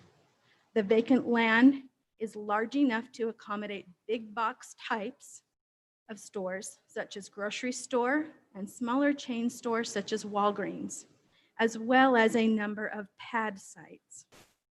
The Pioneer Parkway retail core is ideal for future mixed-use retail development. I won't get into the whole what it's designated on the general plan, but so that you know the density for it was anticipated to be much higher because it was really looked at as mixed use. It then finally says, public input from residents strongly supported creating future retail centers, including with characteristics similar to Santa Clara's downtown. This includes stores that form a continuous shopping street connected by wide shaded sidewalks with benches, decorative paving, plazas for gathering, and with convenient on-street parking. And then on page 42, it notes the objective at the top. My eyes get dry, so sorry, it's really hard for me to read. Ensure the flow of traffic in a major transportation corridor while providing significant retail and employment opportunities in a pedestrian-oriented center.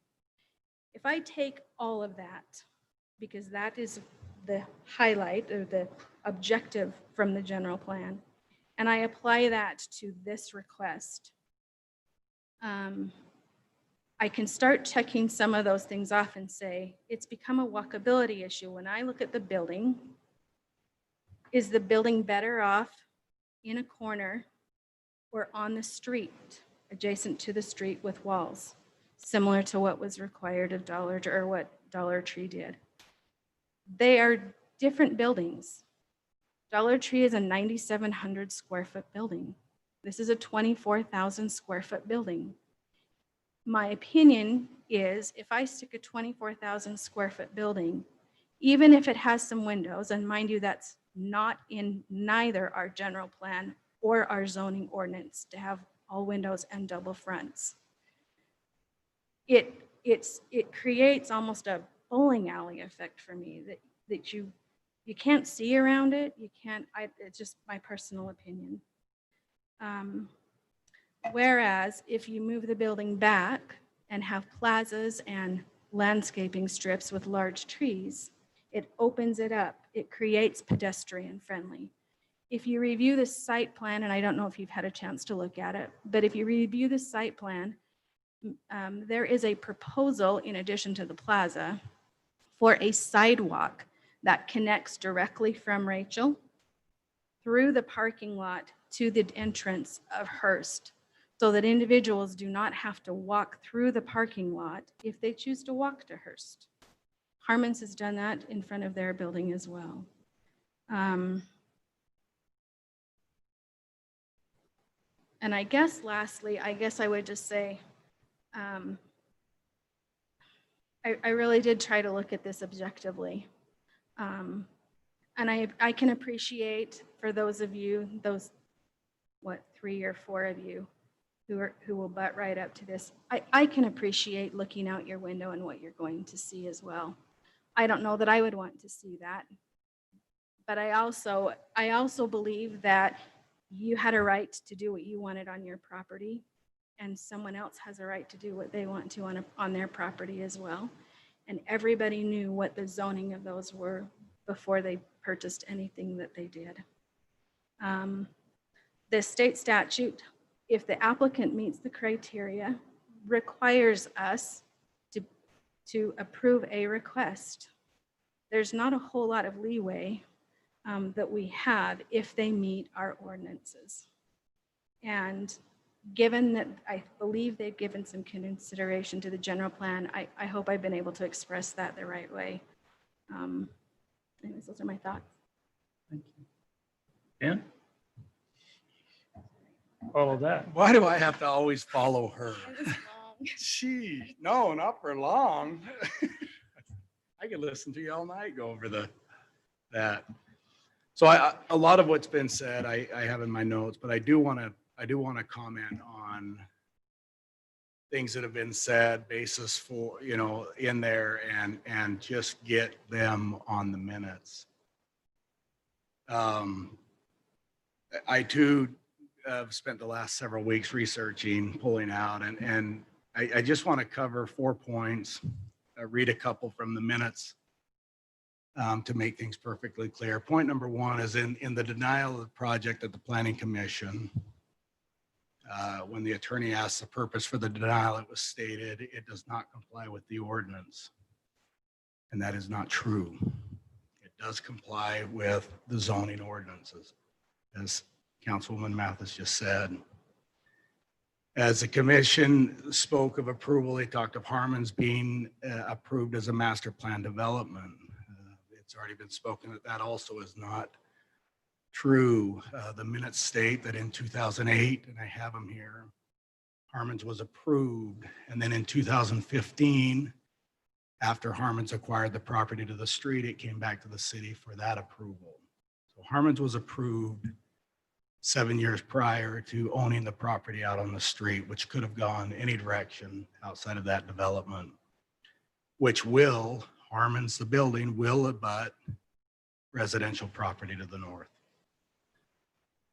In the packet used at the Planning Commission, there was a photo showing an exhibit of an Ace Hardware, presented that it was on the corner, which also was not true. In fact, the email from Ace Corp reads, and this picture was also used in the petition, said the store is not positioned on the corner and is at the intersection. The store is not alone on the property and is part of a shopping center. The store is in line with a grocery store adjacent. The store is less than 11,000 square feet. Furthermore, the picture that's shown is the front of the store that's turned and facing the parking lot, not the street. So I just want to make sure that, and that was presented as part of the petition that was sent out, but was not factual as to the presentation of an Ace Hardware being on the corner. This store is 2.5 times that size. And as the comments have said, it would fill that corner across there. Finally, in speaking as a city council working with the Planning Commission, comments have been, I've read through the emails as well. We've received plenty of emails that it would be immoral for us to go against the Planning Commission. Again, the Planning Commission is a recommending body. Their job is to look at the land use and see if the project meets what the land use was designated for. But I would like, as recently, to comment on an approval that recently came before the Planning Commission, in which the Planning Commission was presented a project that required not only a general plan amendment, but a zone change on over 5 acres of residential property. This project was approved unanimously by the Planning Commission, both the general plan amendment and the zone change. When it came to City Council, the City Council denied it unanimously. So there are times, and in most cases, the City Council and Planning Commission line up, but there are cases where we do not. And frankly, that's the way it's set up. The Planning Commission does a lot of the legwork. They're amazing. They make our job relatively easy, but we don't always line up in our decision. And I think it's important for the community to understand that in that case. But as far as what's presented in the discussion on walkability, I think that's the discussions come up if walkability being that we would walk to the store. I don't think that's the case at all. Of course, everybody that's close will walk to these stores and have the right to walk to the stores. Walkability is defined as the presentation as you're walking, the sidewalks. This meets, I could point out 4 or 5 right off the top that it meets. It has the wide sidewalks. It's got the sidewalk going to the store that's been stated. It's got the plaza, the only plaza on that corner. And I would view this as more walkable than certainly no less than any other project out there. And those are the statements I have. The rest of them have been covered. I certainly appreciate the discussion that's been out there by the residents. I look forward to, like many have said, it's this is, I'll speak on the economics of it. This is great for the city.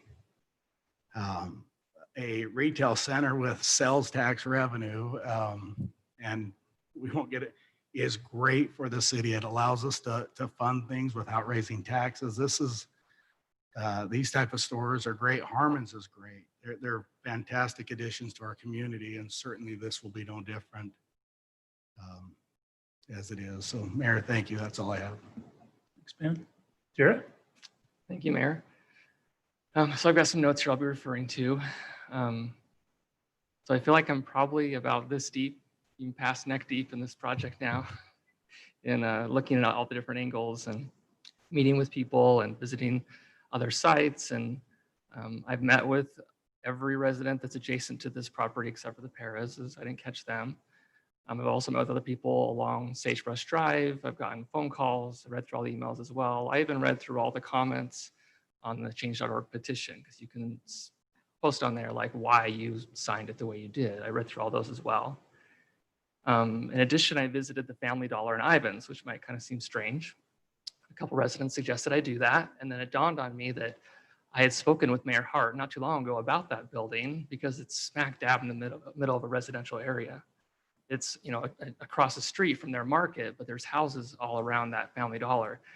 And Mayor Hart said they were actually very proud of that building and how it turned out. And they worked a lot with the developer to get it the way it is. And so I asked, you know, why is that exactly? And he said, well, go look at the back of it and the side of it. And so I did that today. And the whole back of that Family Dollar is landscaped. And I measured, it's 22 feet from the back of that building to the residences. The other side does have a driveway to go to their dumpsters, but again, it's a pretty wide driveway. It's probably about 20 feet. So I think that is important. That helped a lot with those residents to feel like they did have some distance from that building to help them feel better about the project. And then in addition, there's, I would say, more than generous landscaping on that site. That does help it just look a lot nicer than just across the street from a building that was built a long time ago. And so I think it's a good example we can look at. It's something that was built fairly recently and that the city is proud of over there. And then I also, this morning, went and measured the landscaping out in front of the Cafe Rio building, both sides of the street, and then down where the gas pumps are, and how wide those landscape strips were. Because I think it looks really nice. I think they did a good job on that side of the street. And we can discuss, you know, when things were approved and all that, but the bottom line is that corner looks good the way it was done. A lot of work went into that. And let me pull out my notes because I can give you the exact measurements. I remember the 22 from Family Dollar, but the other corners, I can just pull it up real quick. On the Rachel side, Cafe Rio, the building, well, just the sidewalk, not even the building, is 14.5 feet from sidewalk to sidewalk on that building. So they have basically 15 feet of landscaping, and it's about 19 feet between the building and the sidewalk. And on the Pioneer side, it's 20 feet of landscaping plus the sidewalks. The Harmon's gas stations, there's 22 feet of landscaping right there. And so I think we're just seeing, I would first point out that the Planning Commission approved the variation in the landscaping and making that thinner. And I'm not in support of that. I think we should match the landscaping from the other corners. And I know that will change this plan. It might even make them come back with a whole new plan, because that would take out parking that they desperately need, because we've also approved less parking. Again, I think that landscaping makes a big difference in how it feels in the area. I do applaud the landscaping they have now, but I definitely think that we should at least follow our code and ask for the landscaping that should be there, especially when we ask the building across the street to follow that code. And then in regards to where the building should be placed, I can honestly say, between the people I've talked to, phone calls I've received, places I visited, I'm about 50-50 on if it should be, which corner it should be, in the back of the lot or the front. And so I really have to look at what's going to be better for the business, for the residences, and if we can somehow find a compromise, some sort of a win-win in that situation. So I do have a question for Jack real quick, because I've had one concern that where the entrance is off of Rachel, that there might be cars parked on that side of the street, and it'll be hard to see around them to get onto the street. Do you think we'll extend the turn lane all the way down so there actually wouldn't be parking on the street there? Or is it going to stay as is? Do you have an opinion on that?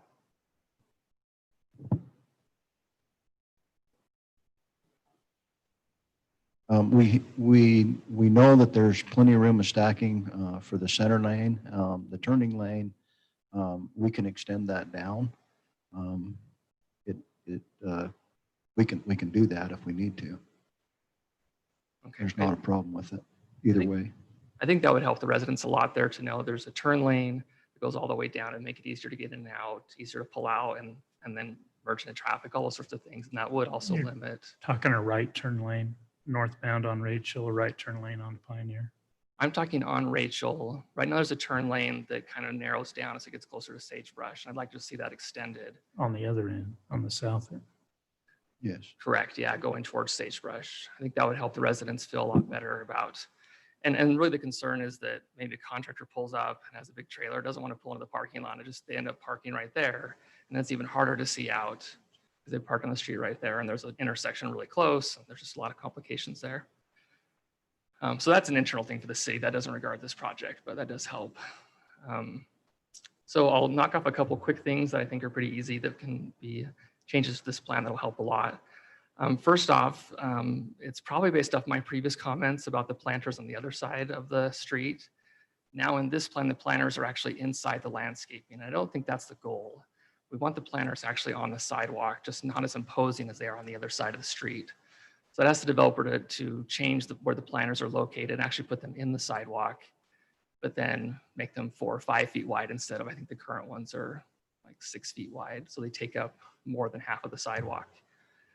So that'd be one of my requests, that the planters be moved into the sidewalk. And like I said before, I'm very much in favor of requiring the landscape strips to follow the code. And then one other thing that I think would be really important is that if we do choose to have the building in the back corner of the lot, that the back be gated and locked so that we don't have our Loveridge school kids going back there and messing around. We don't end up with vagrants back there, or just whatever. You know, it's basically a big alley back there if this is approved this way. And I would only want, you know, a staff to have access to that. So I'd want that gated and locked. And then Brock, could you pull up that little spreadsheet I sent, that PDF? So I too, you know, dug through the general plan and I made this little chart that can hopefully help us kind of see how the different corners compare to each other in meeting the general plan, those 11 objectives. And so you can kind of zoom in a little bit, Brock, but I have on my chart, and I've poured over this and had other people look at it, I feel like Carmen's met 8 of those 11 objectives. I think they tried really hard and it didn't all come into place until the Cafe Rio building was built. But I feel like they really did a good job. Now there's some things that none of these businesses will be able to meet, and that's the on-street parking. We just didn't design the road that way. And technically they could have cut into their land and made on-street parking, but none of them chosen to do that. So that can't be a knock for anyone. And then same with the curb extensions. That would be there because of the on-street parking. That's when the curb comes clear out, and so it'll protect a car that's parked on the street. But the rest of the things really any of those businesses could do. I feel like Mountain America hit 7 of those 11. And the one I added today, I sent this to a couple people. I had Mountain America 6 of 11, but I do think that Mountain America put a plaza in. It's a very small one. Right there in the corner, they have a sidewalk that is an addition to the regular sidewalk. They have some benches there. It's landscaped really nicely. It's a very small plaza, but they did put one in. And they look at the Dollar Tree. I feel like they fit 6 of the 11. And then I have this project hits 3 of the 11. So they have the wide sidewalks, they have the plaza, and they have an emphasized pedestrian crossing, which we've talked about, that sidewalk that goes right to the front door. The rest of the things, you're maybe like halfway there on some of those things. So the continuous and transparent facade, I feel like, you know, Mountain America is kind of an extreme example of that. I think the Cafe Rio building is kind of a middle example of that. There is more of a transparent nature to those facades. The combined curb access is kind of in this project, it couldn't actually happen because there aren't going to be other businesses there. Same with the interconnected shared off-street parking. because there won't be another business there. The generous landscaping, that again, I think if we do require what the landscape code requires, that would probably be a check, but it's not right now. And then the building articulation, I think I agree with what the citizens have said, that this is a good building. It looks nice. It passed muster when I first saw the layout and the elevations. I thought, oh, that looks all right. But if you look at the other corners, and even what we asked of Dollar Tree, we asked for just a little bit more than a standard building. And so I would highly encourage that the developer go back and look at how they can improve the look of this building. As was stated before, maybe it's a few different materials in the building, maybe it's some different heights, maybe it's some articulation, things like that. That would really go a long way in helping this building mesh with the other buildings that are going to be there. And again, I know that this is just a recommendation, but you can see how well the other corners have done on these. I don't see why Bucks can't do well on these. And I think that if this project met these, it would only increase the business. It would only help that business to look really nice, to have harmony with the area. And so in terms of my actual recommendations, again, this would kind of go back to fire code and things like that, but can behind the building be landscaped instead of being an alley? So then you just don't even have people going back there. And maybe some trees could be planted back there, and that helps break up that huge wall in these neighbors' backyards. I don't think that would be an expensive thing to do. And then I do think it'd be a great idea to really consider adding more of a buffer between the building and these residences. It does ask in the code that it's preferable to have a buffer between commercial activity and residences.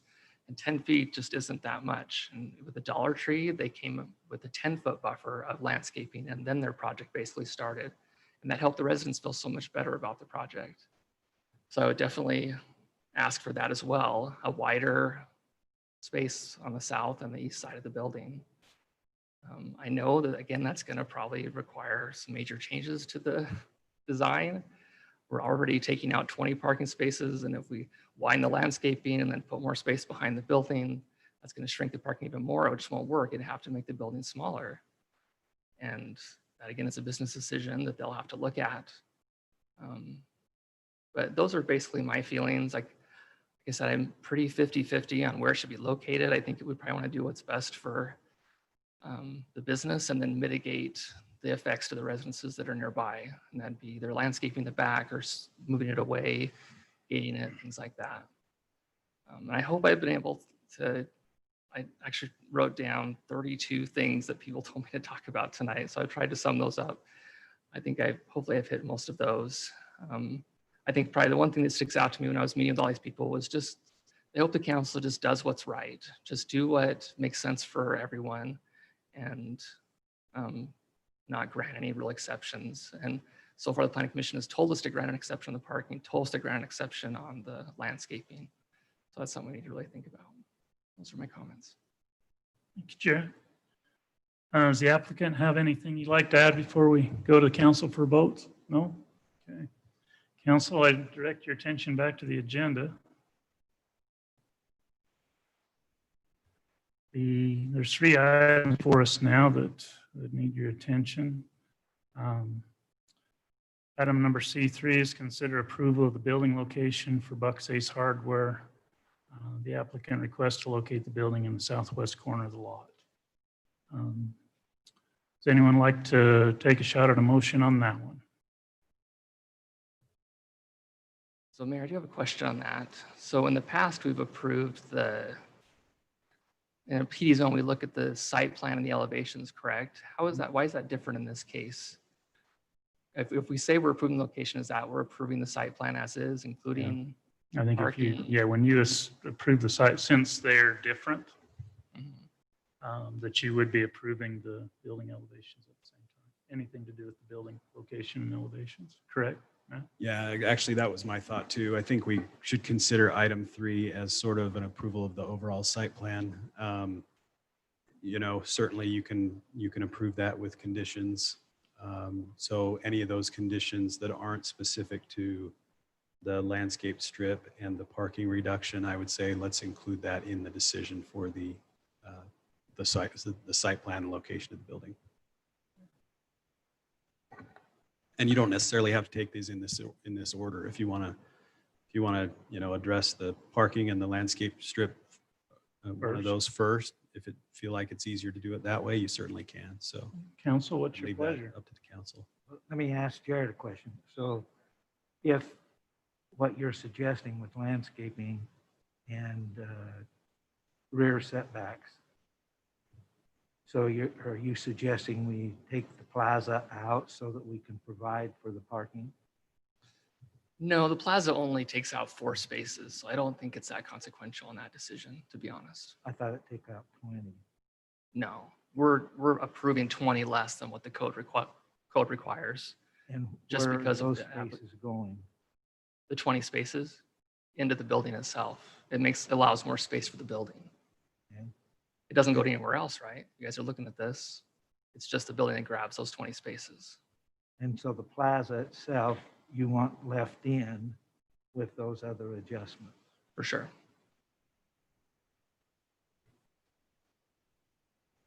Well, are you going to go? Well, I was going to ask, I was going to ask a question of Mr. Hurst. The recommendations that Jarrett has made with putting some landscaping or gating in the 10-foot rear setback that's required, is that something that's doable? Mr. Hurst, you need to come up to the mic, please.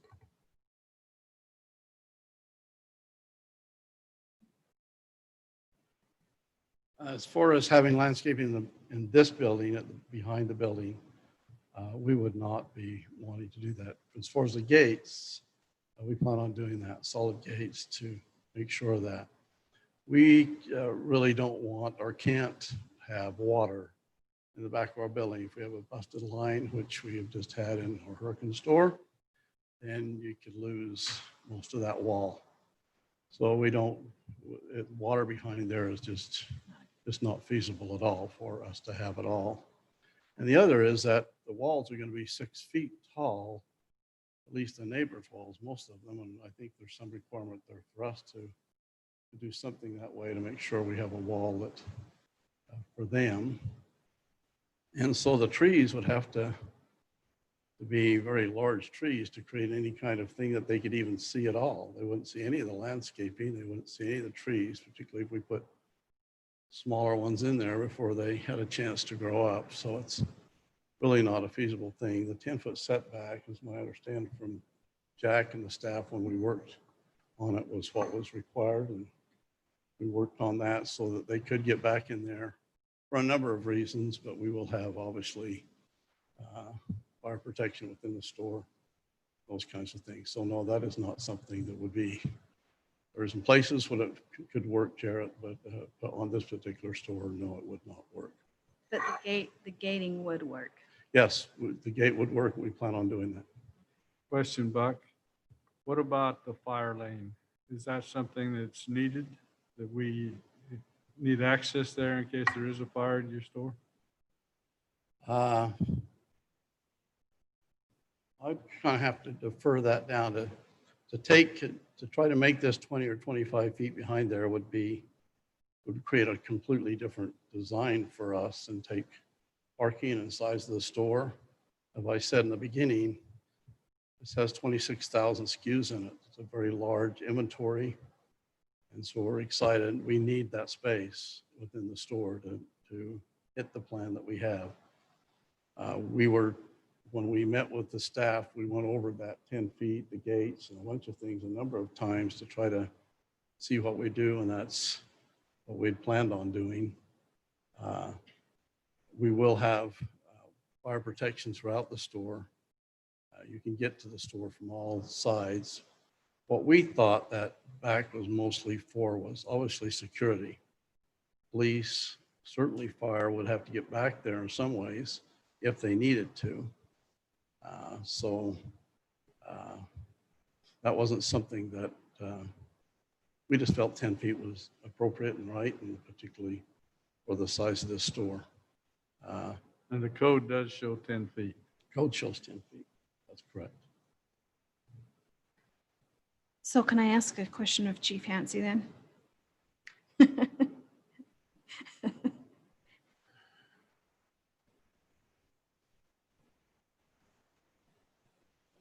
So our zoning code says 10 feet, which they're complying with.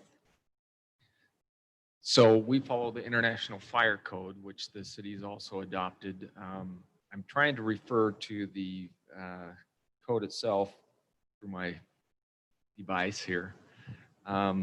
We need to have access on 3 sides of a building.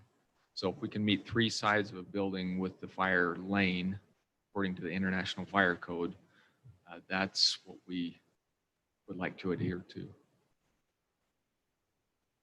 So you don't need the back access. If you have You could 2 count sides in the the front. front and 2 sides. Yes, you're correct. But that would require a change to this plan then, because they don't have 25 feet on the south side. The code is 10.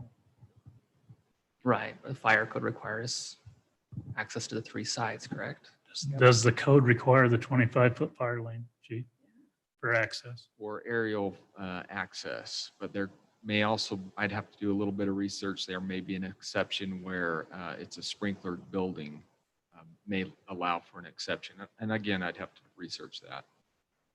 Almost seems like it would, because there's cases, a lot of cases with commercial development where allow us a 0 setback, where if the firewall is designed appropriately and sprinkled, that you can build right up to the property line. So I would think there would be some type of exception. Yeah, we could look at that for sure. And that'll come up as far as the site plan review. I think council, if there was a concern about meeting the code, that you could condition any motion on meeting the code. And as it goes through the architect or the plan review, the construction plan review, that can be flushed. Okay, well, I'll get a feel from the council on this one. Let's make a motion that we do not approve item number 4, the allowing a landscape strip of 10 feet in width along both frontages, Pioneer Parkway and Rachel Drive for the project. Jared, can I ask you a question before we, sorry. Now you need a second to get a question. That's the rule. Anybody willing to second? If not, then the motion dies for lack of second, and chair would seek another motion or a substitute motion. I would move that we approve the planning commission's referral to landscape and accept that plan. I've got a motion. This would be to approve item 4. Item 4. I'll second that motion. Got a motion by Denny and a second by Wendell to approve the landscape width reduction of 10 feet on both street frontages, Pioneer Parkway and Rachel Drive for Buck's Ace Hardware. Any question on that motion? You can ask your question after you need to. Well, I was just going to ask why he was denying it, but I'm good. Any question on that motion? Roll call. Wendell? Aye. Denny? Aye. Lena? Aye. Dan? Aye. Jarrett? Nay. Ayes have it 4-1. Can I make a comment? Absolutely. Just for reference, and you may, I don't know if you remember or not, but in November of 2018, we received an amended site plan request for Harmons for pads A, C, and D. And we approved exceptions for their landscaping to this level because they were putting drive-throughs adjacent to the sidewalks. So FYI, that's why I think if we're approving those amendments and allowances for Harmons, then it's not an issue. Okay, thank you. All right, council, you want to look at number 5 first? This is consider approval for the parking reduction to 74 spaces based on the projected parking demand and experience relayed by the applicant for other stores in St. George and Hurricane. Looking for the Buck's Hardware located at the intersection of Rachel Drive and Pioneer Parkway. This is a reduction from what is in our parking ordinance, correct, Bob? Planning Commission recommended approval of this. Council, anybody want to take a shot at this one? Well, I'll take a stab. I don't think we want places full of parking lots. So I'll make a recommendation that we approve the reduction to 74 spaces based on the Planning Commission's recommendation. Got a motion. Do I have a second? I'll second it. Motion by Lena and a second by Wendell to approve the parking reduction to 74 spaces based on the projected parking demand and experience relayed by the applicant for other stores in St. George and Hurricane for Buck's Ace Hardware located at the southwest corner of the intersection of Rachel Drive and Pioneer Parkway. Is there any question on that motion? Let's roll call again. Jarrett? Aye. Ben? Aye. Lena? Aye. Benny? Aye. Wendell? Aye. Motion passes. Thank you, council. Now we'll go back to number 3. This is the important one. Consider approval of the building location, and I think we're interpreting that to be the site plan, correct, Matt? Correct. For the site plan as presented for Buck's Ace Hardware, locating the building in the southwest corner of the lot. That would also include the elevation drawings and the landscaping drawings and all of the renderings that were part of the application as well. I'll make a motion, but I'm going to have 2 conditions. So I'm going to make a motion to approve the site plan with 2 conditions. 1, that the rear is gated as requested.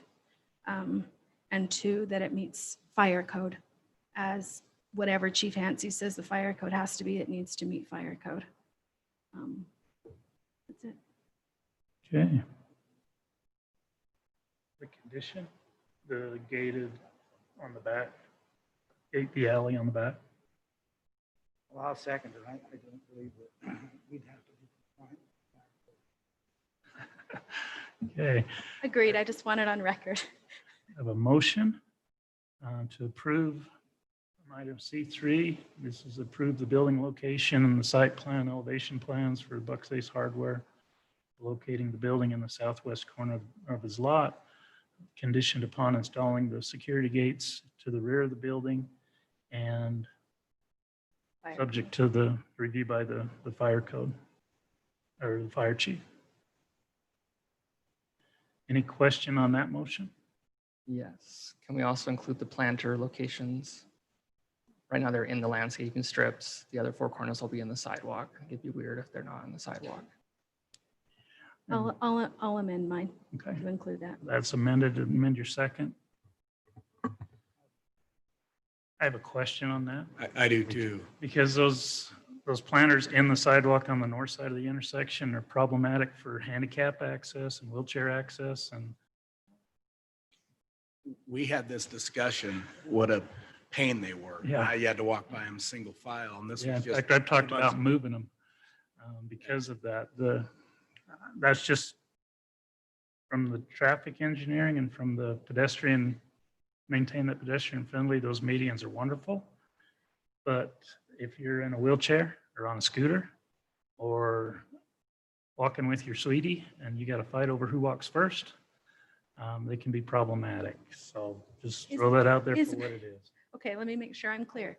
The sidewalks are 10 feet wide. Mhm. So if the planter's in the sidewalk, doesn't it give you, aren't they like 4 feet deep? So it gives you 6 feet of walking space adjacent to the planter? That's what I would want. The other ones have been 6 feet wide. You have like 4 Just feet. been- So I want them in the sidewalk, but just not as big as the other side. The other concern with having them in the sidewalk, and it's going to become a concern long-term, the same concern we have downtown, is that as they grow and as their roots expand, they heave the sidewalk. I mean, anybody who's lived in this town for very long and has gone out there and cut roots out of the yard. My wife made me do that all spring and I hated it. But they'll buckle the sidewalk. They can influence the curb and gutter, and they'll probably have to be removed periodically. Brad can jump in on this, and replaced with a smaller tree so that it doesn't happen. So you never generate a canopy. It's always the small landscape tree, but it never becomes the canopy that when everybody says tree-lined streets, they think the canopy. They see the sycamores. They see the trees that are, I don't know if they're ash trees that are down in Cottonwood. subdivision in the planner strip. They see that and that's what they want. But we won't be able to achieve that in the planner, right or wrong, Brad? What did we do at Dollar Tree? I don't recall their site. Well, plan. that's where the discussion came up because we said you go walk down them and you can't walk hand in hand. You've got to. So that's where we discussed just pushing them right to the edge so you could still sit at them.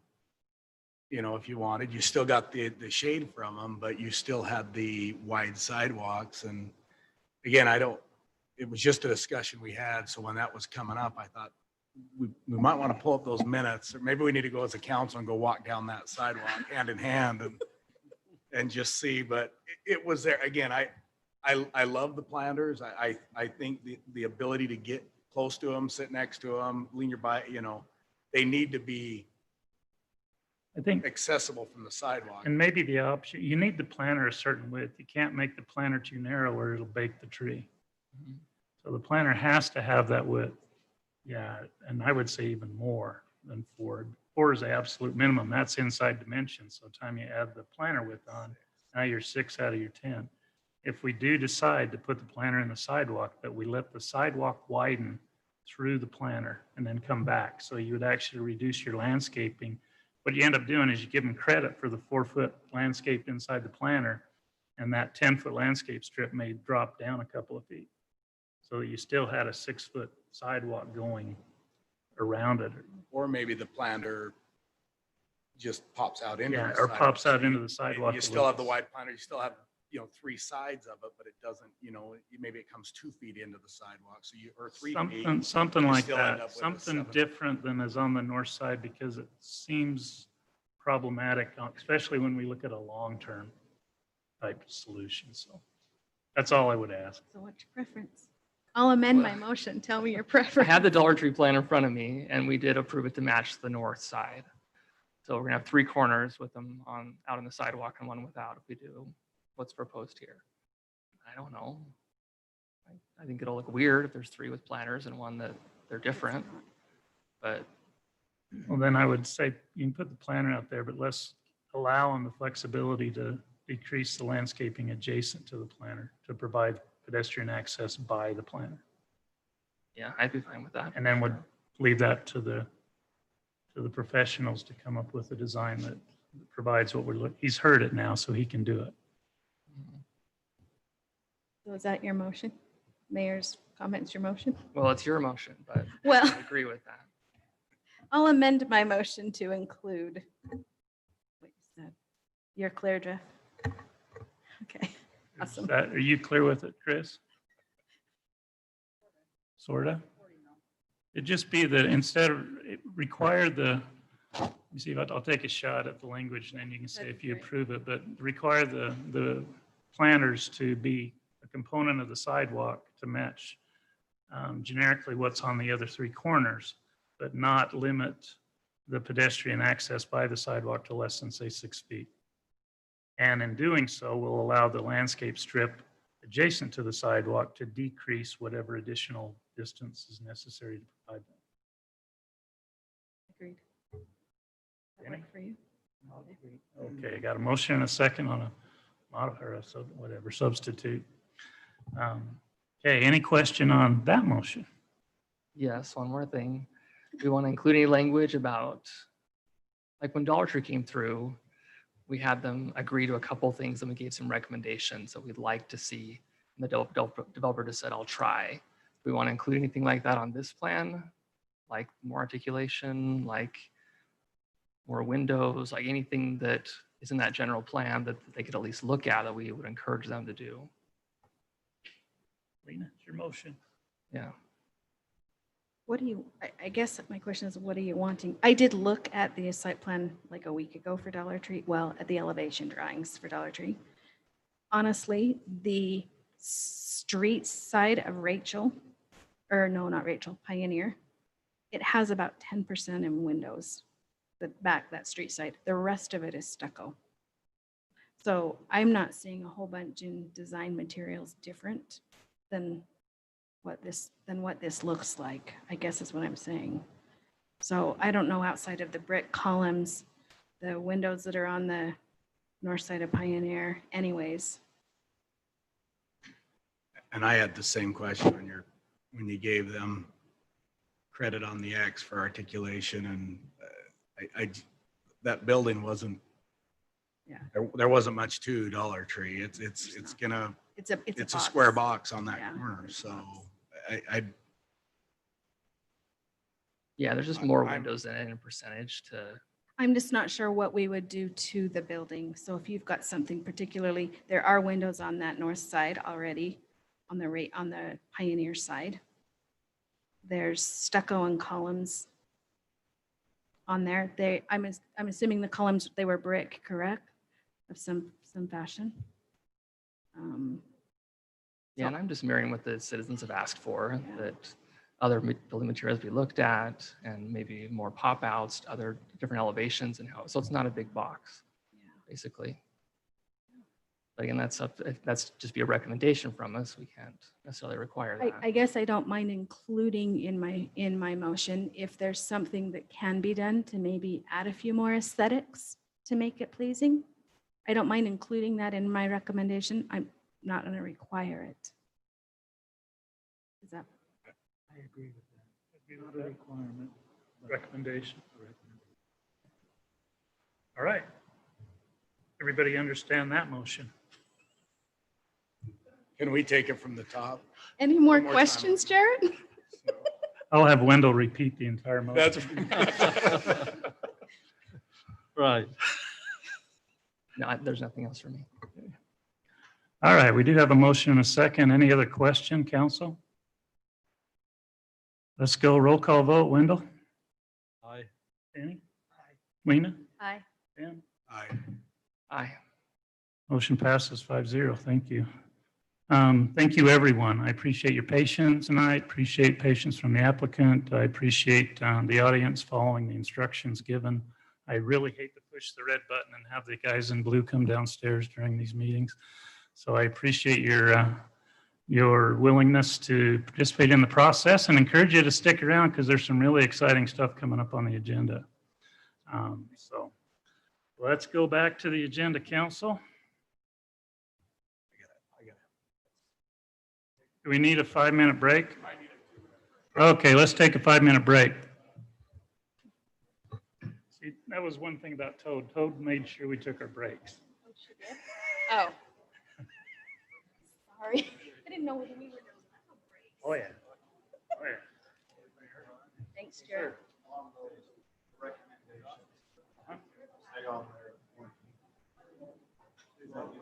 Which one? This is the last one. The last one.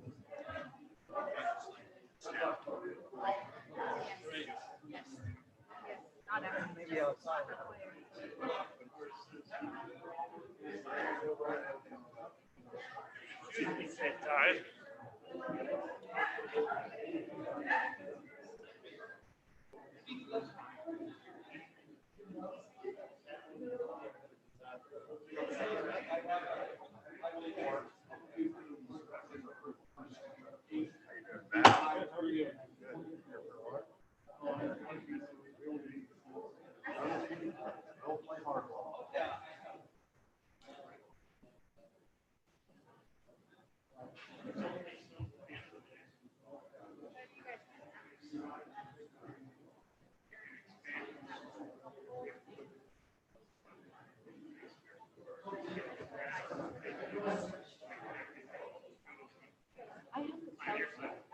I know. Anybody And care for a cold actually, drink? I I'm have to buying. tell you, they're terrible. All they do is stuck with white paper on all those windows.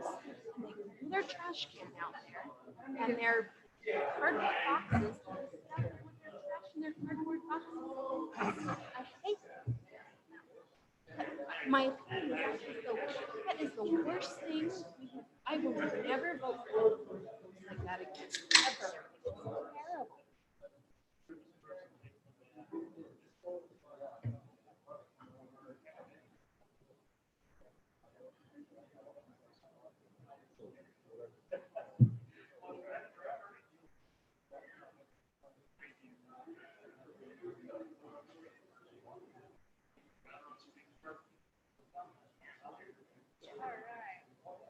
And the whole thing, I mean, honestly.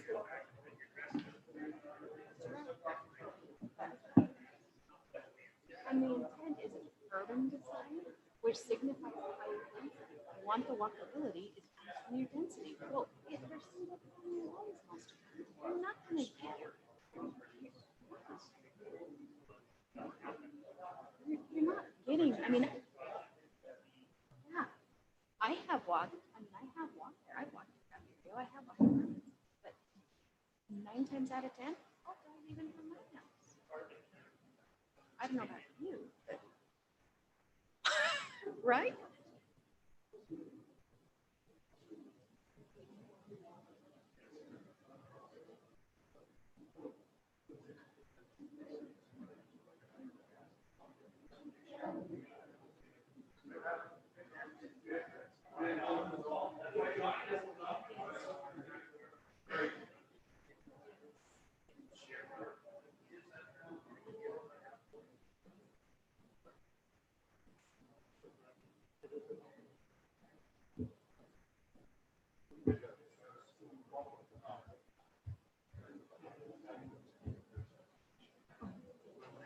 Oh.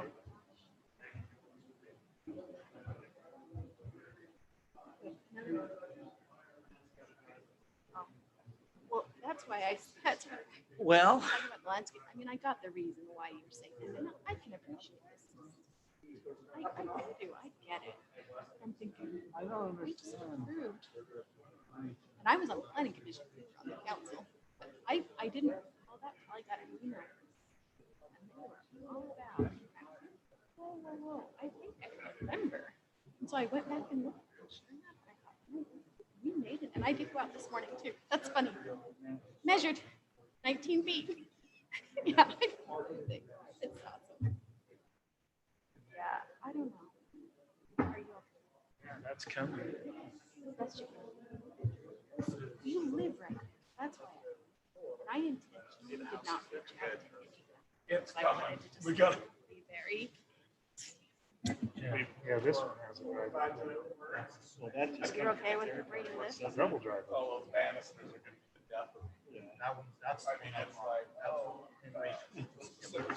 That's not the swig.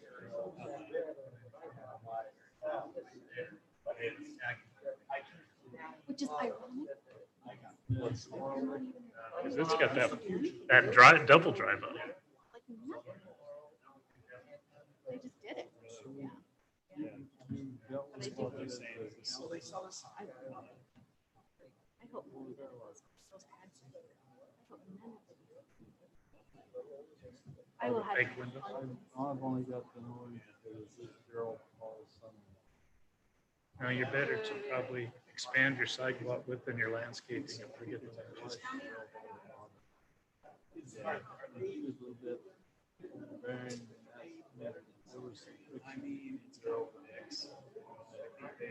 They just recently started meeting face-to-face with commissioners again. Yeah, so just this month.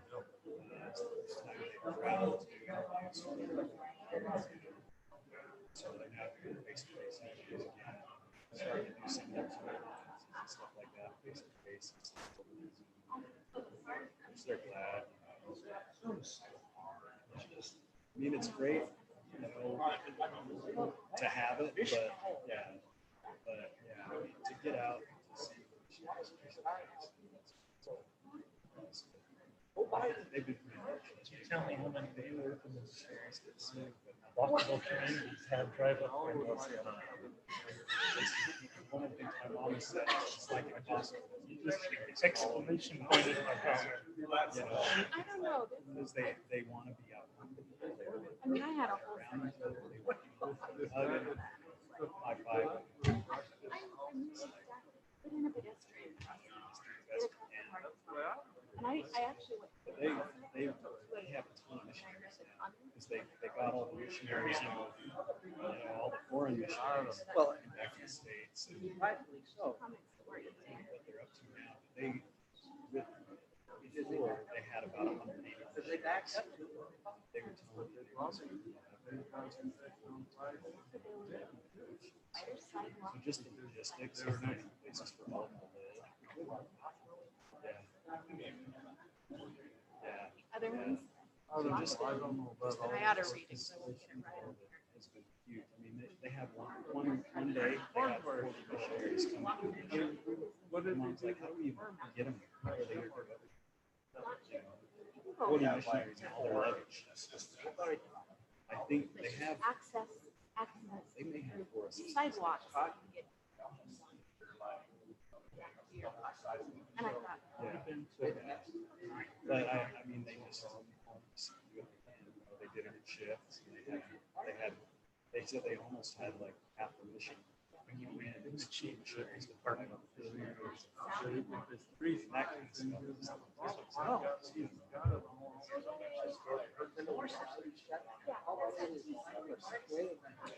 The west side, all the way to. Area or something like that. Yeah. Yeah, that's what we have. Is what this community. I was concerned why we approve something without. I did not. We don't have that, so we can't really achieve some of those things. But we're on our. I'm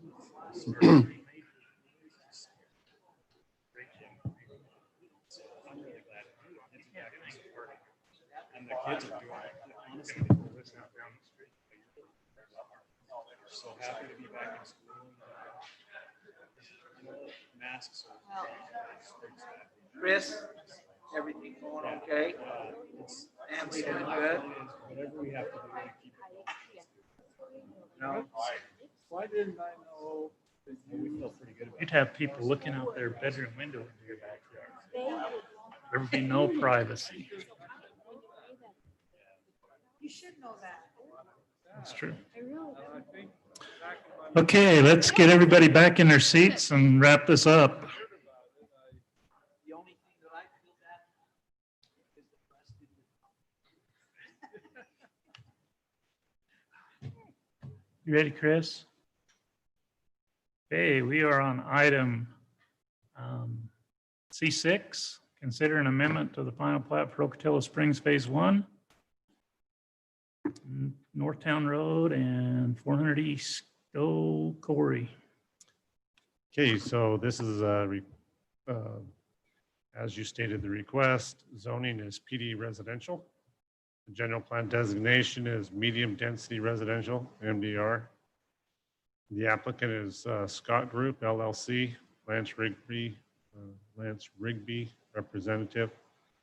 Project engineer is Jared Bates with Rosenberg and Associates. The proposed amendment, this is the proposed amendment for the final plat. The plat shows 2 buildings in Phase 1 area. Where'd our IT guy go? Yeah. You know how to do it? Share the screen or Yeah, pull the plat up? that's for sure. Corey does it all in the other meetings, Yeah, so. He's got this. He's got this. Northtown Road is, this is up on 400 East. There he is. Road that's up by- Lost rock. Oh.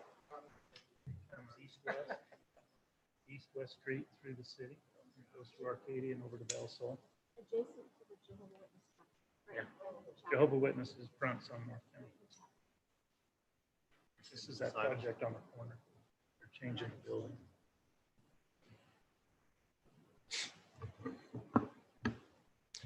Item 7 or 6? Item 6? Six. Okay. All right. We need. This one?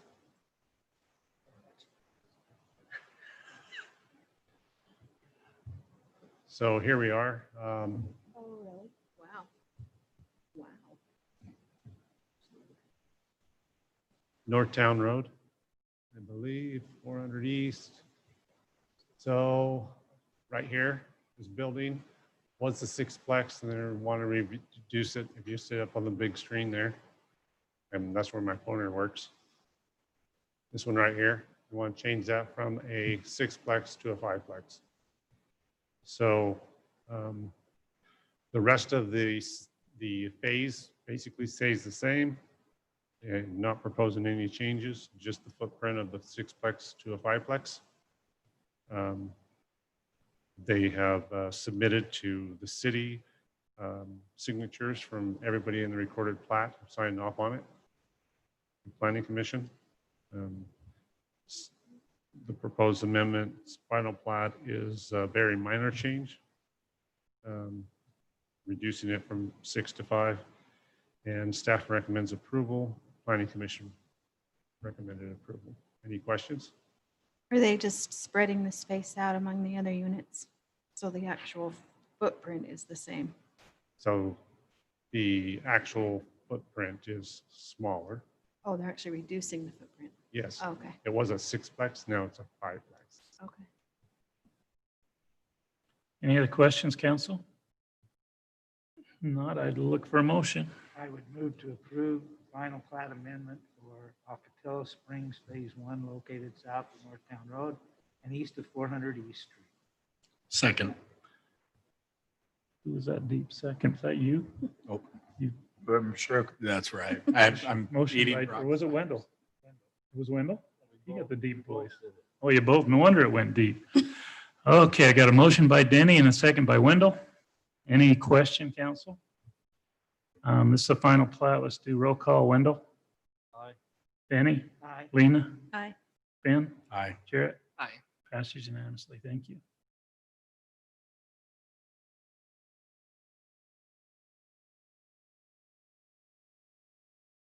This is item number C7. Consider approval of a final plat for Sycamores at Santa Clara Phase 1C located south of Santa Clara River and east of Gates Lane. Corey? Yes, this is zoned R110. Applicants Kyle Hafen, representative. Project engineer is Jared Bates. Project location is, this is a one lot final plat for Phase 1C as the same as Lot 7 in the preliminary plat. They're proposing a one lot final plat. So the proposed one lot final plat is approximately 3,300 square feet in area, with the back half of the, within the flood control easement. Back of the lot backs the river, Santa Clara River. The lot was Lot 7 in the approved preliminary plat, and also within the Phase 2B final plat. This application will need to be amending the Phase 2 final plat. Necessary, all the necessary utilities, street improvements, except sidewalk, have been extended along the frontage of the proposed Phase 1 lot. Staff recommends approval. So when Phase 1 is 1 through 6, that was one phase. Phase 2 was the remainder up above. And they're carving off this phase, this lot 7, and making a single lot phase out of it. So they will have to amend Phase 2. And Makes sense. council's already approved Phase 2, right? So we'll have to bring that back for amendment. Correct.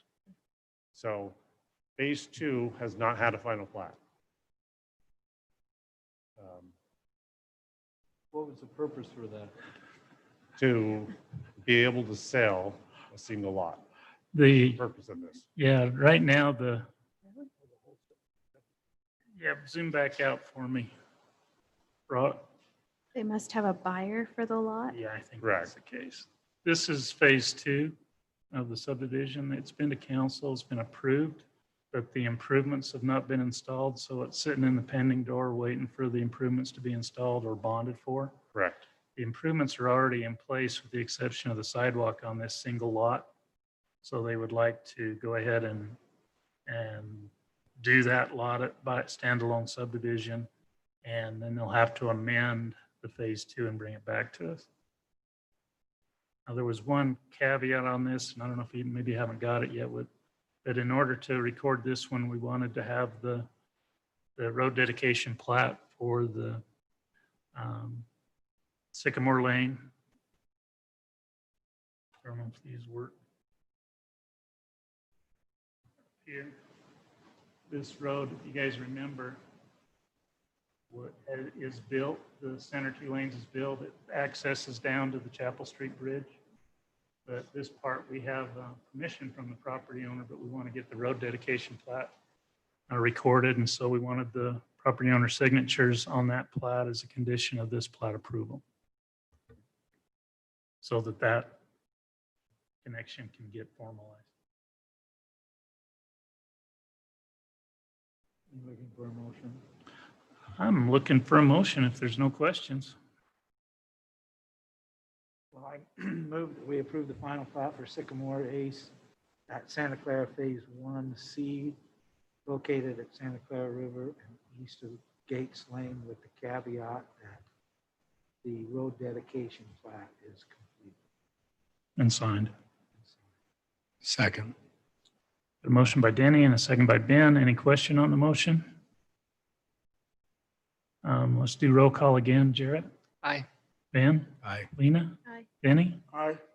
Wendell? Thank you, council. Motion passes. Number C8, consider approval of amendment to the Santa Clara City Code Title 13, Section 13.24, Stormwater Low Impact Development Standards. We did that. Good job, council. Or did we? Did we do 9? Oh, we didn't do. No, Mayor, that's why I'm still here. I You thought you just still wanted me to here? hear all that. You could have raised You were your messing hand- with you me. could I have know you raised were. your hand and went Half of home it. 2 hours No, ago. no, make him stay. Okay, I apologize. No, it ain't that easy. It didn't bother Jack. He left. You did half of it. I figured you just wanted me to stick around. Well, you make know, a deal you with- weren't around the other night when we were out cutting down trees in the middle of the night. So yeah, this is payback. Consider approval of an amendment to Santa Clara City Code Title 13, Section 13.24, Stormwater Low Impact Development Standards, LID, and approve ordinance 2020-11. Sure we didn't do this? And all that is to take that LID that you approved 2 hours ago, and then I'm gonna add it into the ordinance. And then it has been approved and reviewed by city attorney, and he passed it off, so everything's good. No changes really to the ordinance, just added in that LID stamp. And it's very similar to, is the ordinance similar to St. George, Matt? And it was 2.5 hours ago, just Oh, okay. for the Thank you. record. I mean, appreciate just so we it. get the record straight. Thank you. Okay, any question on the motion? Come on, somebody have one, a hard one. Jack owes you lunch too. Jack Ask owes him me a- more than lunch. Ask him a question that makes us table. I don't have a question. I just a comment, Mayor, that again, as these things come through, I'm always concerned at the rip, because this gets, it adds costs. Things you have to hire others to, it just that we're careful as we go through this. Certainly we want to meet the standard, but let's make sure we're covered, but not overbearing. And because this, it could add a little bit of money. Already. I know it is. No, I'm very much aware of it. So I just, those fees are just, and it seems like they're just accelerating. And again, they're mandates that come down. But it's from everywhere. It's energy codes, it's water, it's, Agreed. stormwater. So I would just caution as a city that we look at this to meet the mandate, but let's not, unless we have to, let's not overburden those trying to build and get into it, because it goes to the end consumer, and Yep. that's all. Okay, any other questions? Not, I'd look for motion on item 8.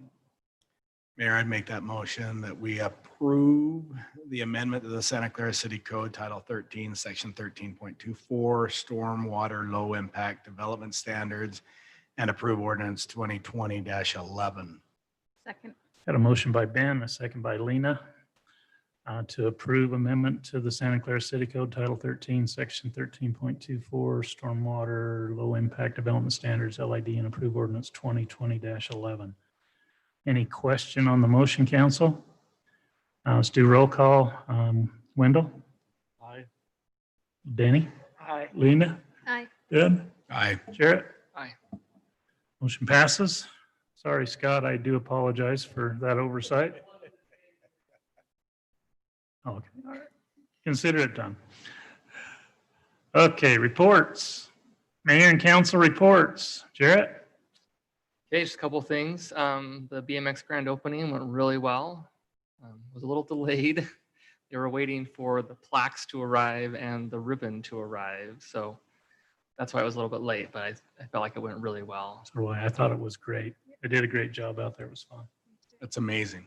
That's Saturday turned out awesome. really good. Did Yeah. Did you go? We on need Saturday? asphalt. You did? Yeah, and the parking on Saturday was a little hairy, I think. There was a lot of parking on Canyon View Drive, but the Friday it was great. We didn't even use the lower lot. You know, on that Saturday, we had the Little League field, but nobody parked down there. Right, exactly. And I don't know why. There's a gate down there, right? No, it was open and they actually had a little gazebo, right? Yeah, they planned on that's where like trailers and Do we have, campers would park. do we have a sign that we put up, overflow parking, and kind of maybe give some direction? I Yeah. think they'll figure it out. I mean, if they turn down Little League Drive, people would sign for BMX parking, Yeah. Sure. but not a store. And maybe they're worried about the mud or something. I don't know. Okay. And it is, you have to tromps up the hill. It's all uphill You from go down there. there. So that's part of it. I did notice on that, that if we've got a big BMX event like that, we probably shouldn't have a baseball tournament on that field. Not the because- same time, Bradley. And that, we've talked about that. They have to coordinate. That's in the lease. So where did everybody park? Up top and on the street. You guys have got written up. But on Saturday, we watched the race. Yeah, and then to dovetail off that, we had Washington County Tourism, Kevin Lewis and Brittany McMichael there, and they gave the track a 10 out of 10. Really? They gave us a lot of money, so I'm glad we got that review. They said, we can ask for more money, but you're not going to get any this year. Brad, I think has his stuff is about ready to go, so. We can get it submitted in the pecking order, but I don't think they're going to have a lot to distribute this year Yeah. with COVID and everything else. And then my other report is we had a mosquito abatement meeting. Things are going well at the district. There's no West Nile virus yet. There was this time last year, so I think we don't have any yet. And they're now testing for the St. Louis encephalitis as well. They haven't tested for that in the past, but it's popped up, I think, in Arizona and Nevada. And that one's worse than West Nile. If you get that, like brain damage is pretty likely. So they started testing, no results, but they're on top of it. Help us out. That's all I have. Cool. Thank you, sir. Ben? None, Mayor. I'm off this time. None works. Lena? We did have a legislative policy committee meeting since our last meeting. I don't know if you were on that call, but we did have one. Anybody else? There's not a whole lot going on. The biggest issue that was discussed was the Senate bill that passed, or the bill that passed at the end of this session that involved Park City and Tooele and some of the county annexations without getting the other county's approval. So didn't really apply to anything we're doing here. It looks like there's another meeting in about 6 or 8 weeks. And that's, I think, all I have. Oh, no, Planning Commission. Can I talk about the Planning Commission for a minute? Okay. So I made a request of the mayor, just so you all know, so it's very transparent. I made a request of the mayor after this event and all the, what seemed like this many emails that I got yelling at the city council, to see, Wendell, if I can be put over the Planning Commission. Sure. And do some training with the Planning Commission, just on really high level things. What's your role? What do you do? What's a general plan? What are ordinances? How do they work together? I've talked with both Bob and Corey. They're aware of this too, and Brock. And we're going to put some information together, and they're going to talk with the planning commissioners at their next meeting and ask them some specific things that they would like, that they're unfamiliar with, that they would like to have addressed. And then we're going to do some training, and I've got some binders I'm going to put together and make. And anyways, we're going to get up to speed. They do a great job. And I have to tell you, I have a real close love and dear thing for the Planning Commission coming from there. And they're great people, and they do a really good job. And you guys do, they all do. Devin, everybody does a great job. but I think it would be helpful. There wasn't a whole lot of training when I was put on as a commissioner, and so I was going to just reach out to do things, and I'm not seeing that happen now. So I think if we bring it to them, it will be better. So just FYI, that's what Mayor said yes, so that's what we're doing. Yes, for sure, yes. Well, we're on planning commission. We promoted Sherry. Shelley, I'll get it right. That's the third try today. Shelley from the alternate to the commission. So we need a new alternate. Do we need one? We need two. Just one. So if anybody has any names of a potential new planning commissioner, serve as an alternate and call them in as necessary. I think they only had 4 at the meeting that they talked about Hearst. We need 7. We've got 7 commissioners. We need 7 seats filled on those types of meetings. They can't be gone because it changes the whole dynamic of the planning commission vote. So we need to encourage them. That'll be part of the training. And we need to have people that are willing to show up. So if you know of anybody that'd be good, get with me and I'll bring it back to everybody and get it approved and get it called.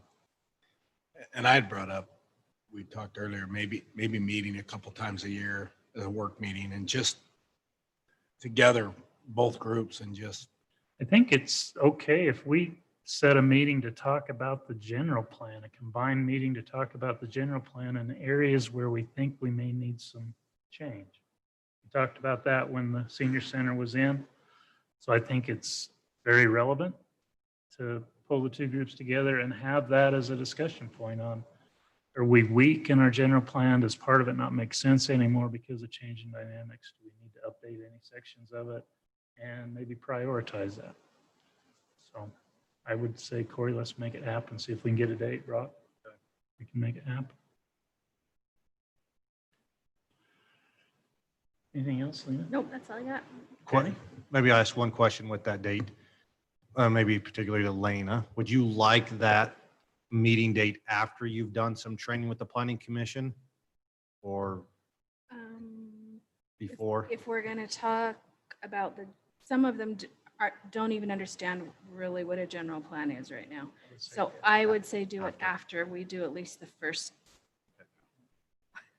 Is that okay with you guys? Or he's not a communicator. Okay, that answer, Brock? Yep. Thank you. All right, Benny, I have heard anything from BLM on shooting range?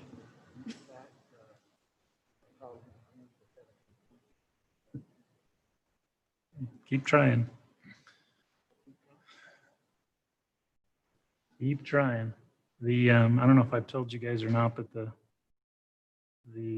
Northern Corridor EIS that's out for public review and comment right now includes revising the management plan for what they call Zone 6, which is the BLM boundary with Santa Clara. All the BLM boundary to the west is in Zone 6. It's area that's being brought into the HCP to provide supplemental tortoise habitat for the exclusion of the Northern Corridor across the top.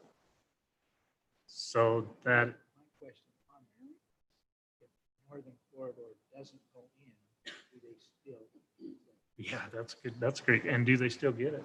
Yeah, I mean, to me, that's. If you don't get the Northern Corridor, they shouldn't get Zone 6. They should be able to transplant out there and create another habitat. Exactly.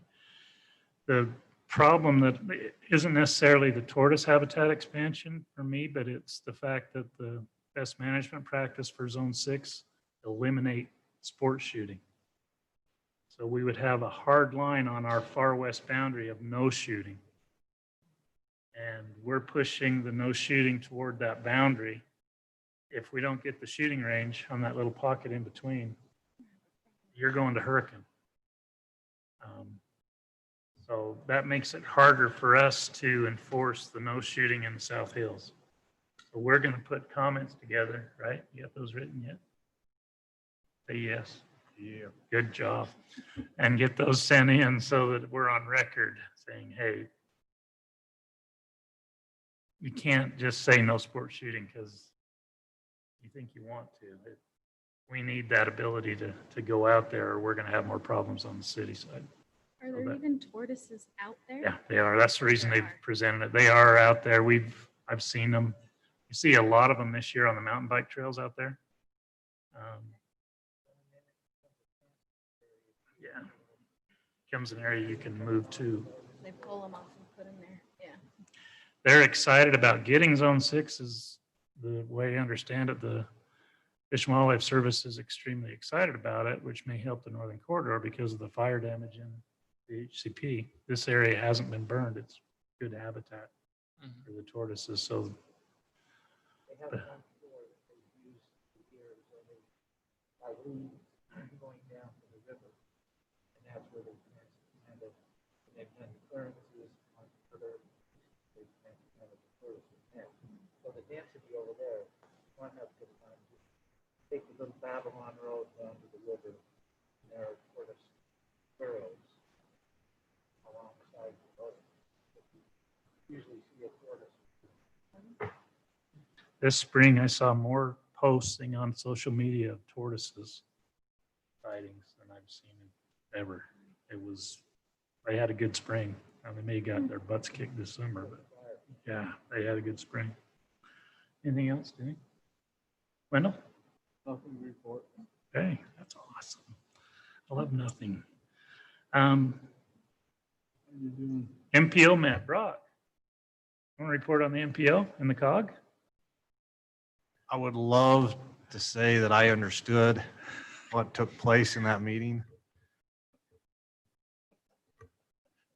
I love an honest answer. It was online, right? Yeah, I was, and it was hard to hear a lot of the stuff, but they approved a bunch of things. They did some funding things, but I'd like to say also educational, but not hearing a lot of it. I was not sure all that was happening. So I apologize. No problem. Well, and Jack couldn't be there because it was the UAMPS meetings at the same time. So, yeah. Not a problem. I come out of those meetings a lot with that same, like, what just happened? The COG is a good place to go and get right-of-way money, though, so we love the COG. Yeah, Okay, thanks, Brock, for covering that for me. I appreciate. I wish like you say, had a better answer to that. Uh-huh. Yeah. Yep. They don't have the best cameras and microphones set up yet over there for Zoom meetings, though, so it's tough.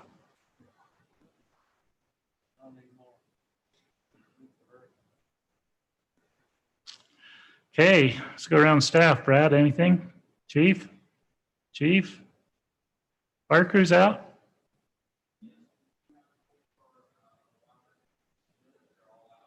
California, where they at?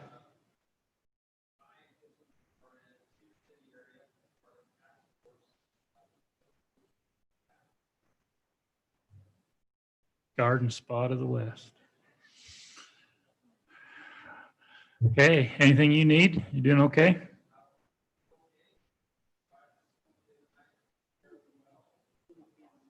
No. Yay. Yeah. Okay, thank you, sir. I need you and you to stay after. I need to talk to you both, if you would.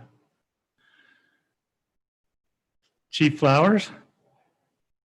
I appreciate you guys responding Sunday night. Appreciate your help down there. Scott wasn't there, but Parks filled in. Brad, I appreciate the park staff and the public works staff coming out. It was like, it was old times, running around the middle of the night trying to find the flood, and we never could find one, but we found a lot of trees. I got Brock's feet wet cleaning storm grates. Rakes. You need rakes in all your trucks, not pitchforks, rakes. I'll say I found a rake in there. The next day there was a rake in there. Manhole pullers and rakes. Bread. Uh-huh. Okay. Order a couple more. I did. It was fun to go out and chase a flood.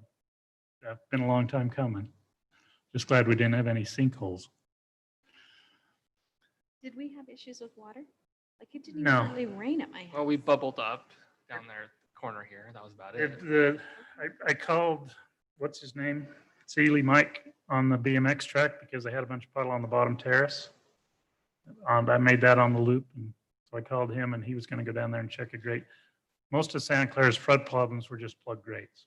It'd been so long since it rained, and all the Mondale pines are shedding their needles, and those are the #1 killer of a storm drain grate, those Mondale pine needles, and they just plugged everything up, and so we had flows going over the top of the grates.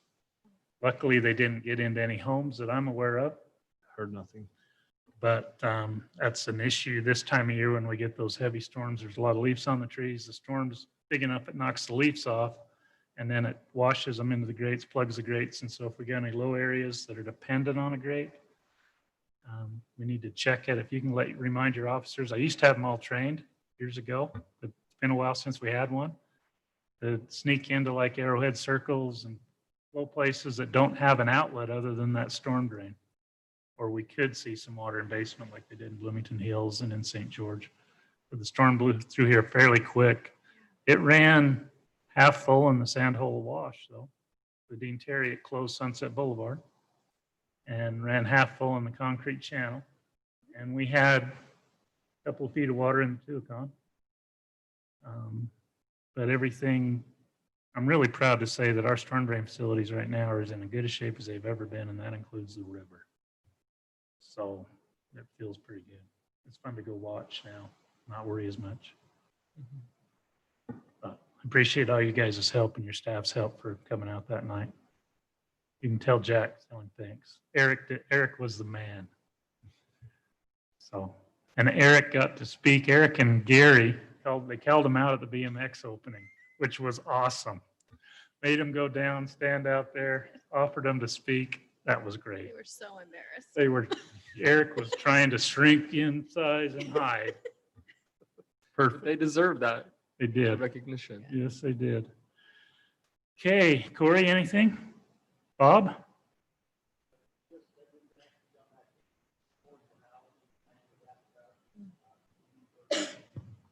On.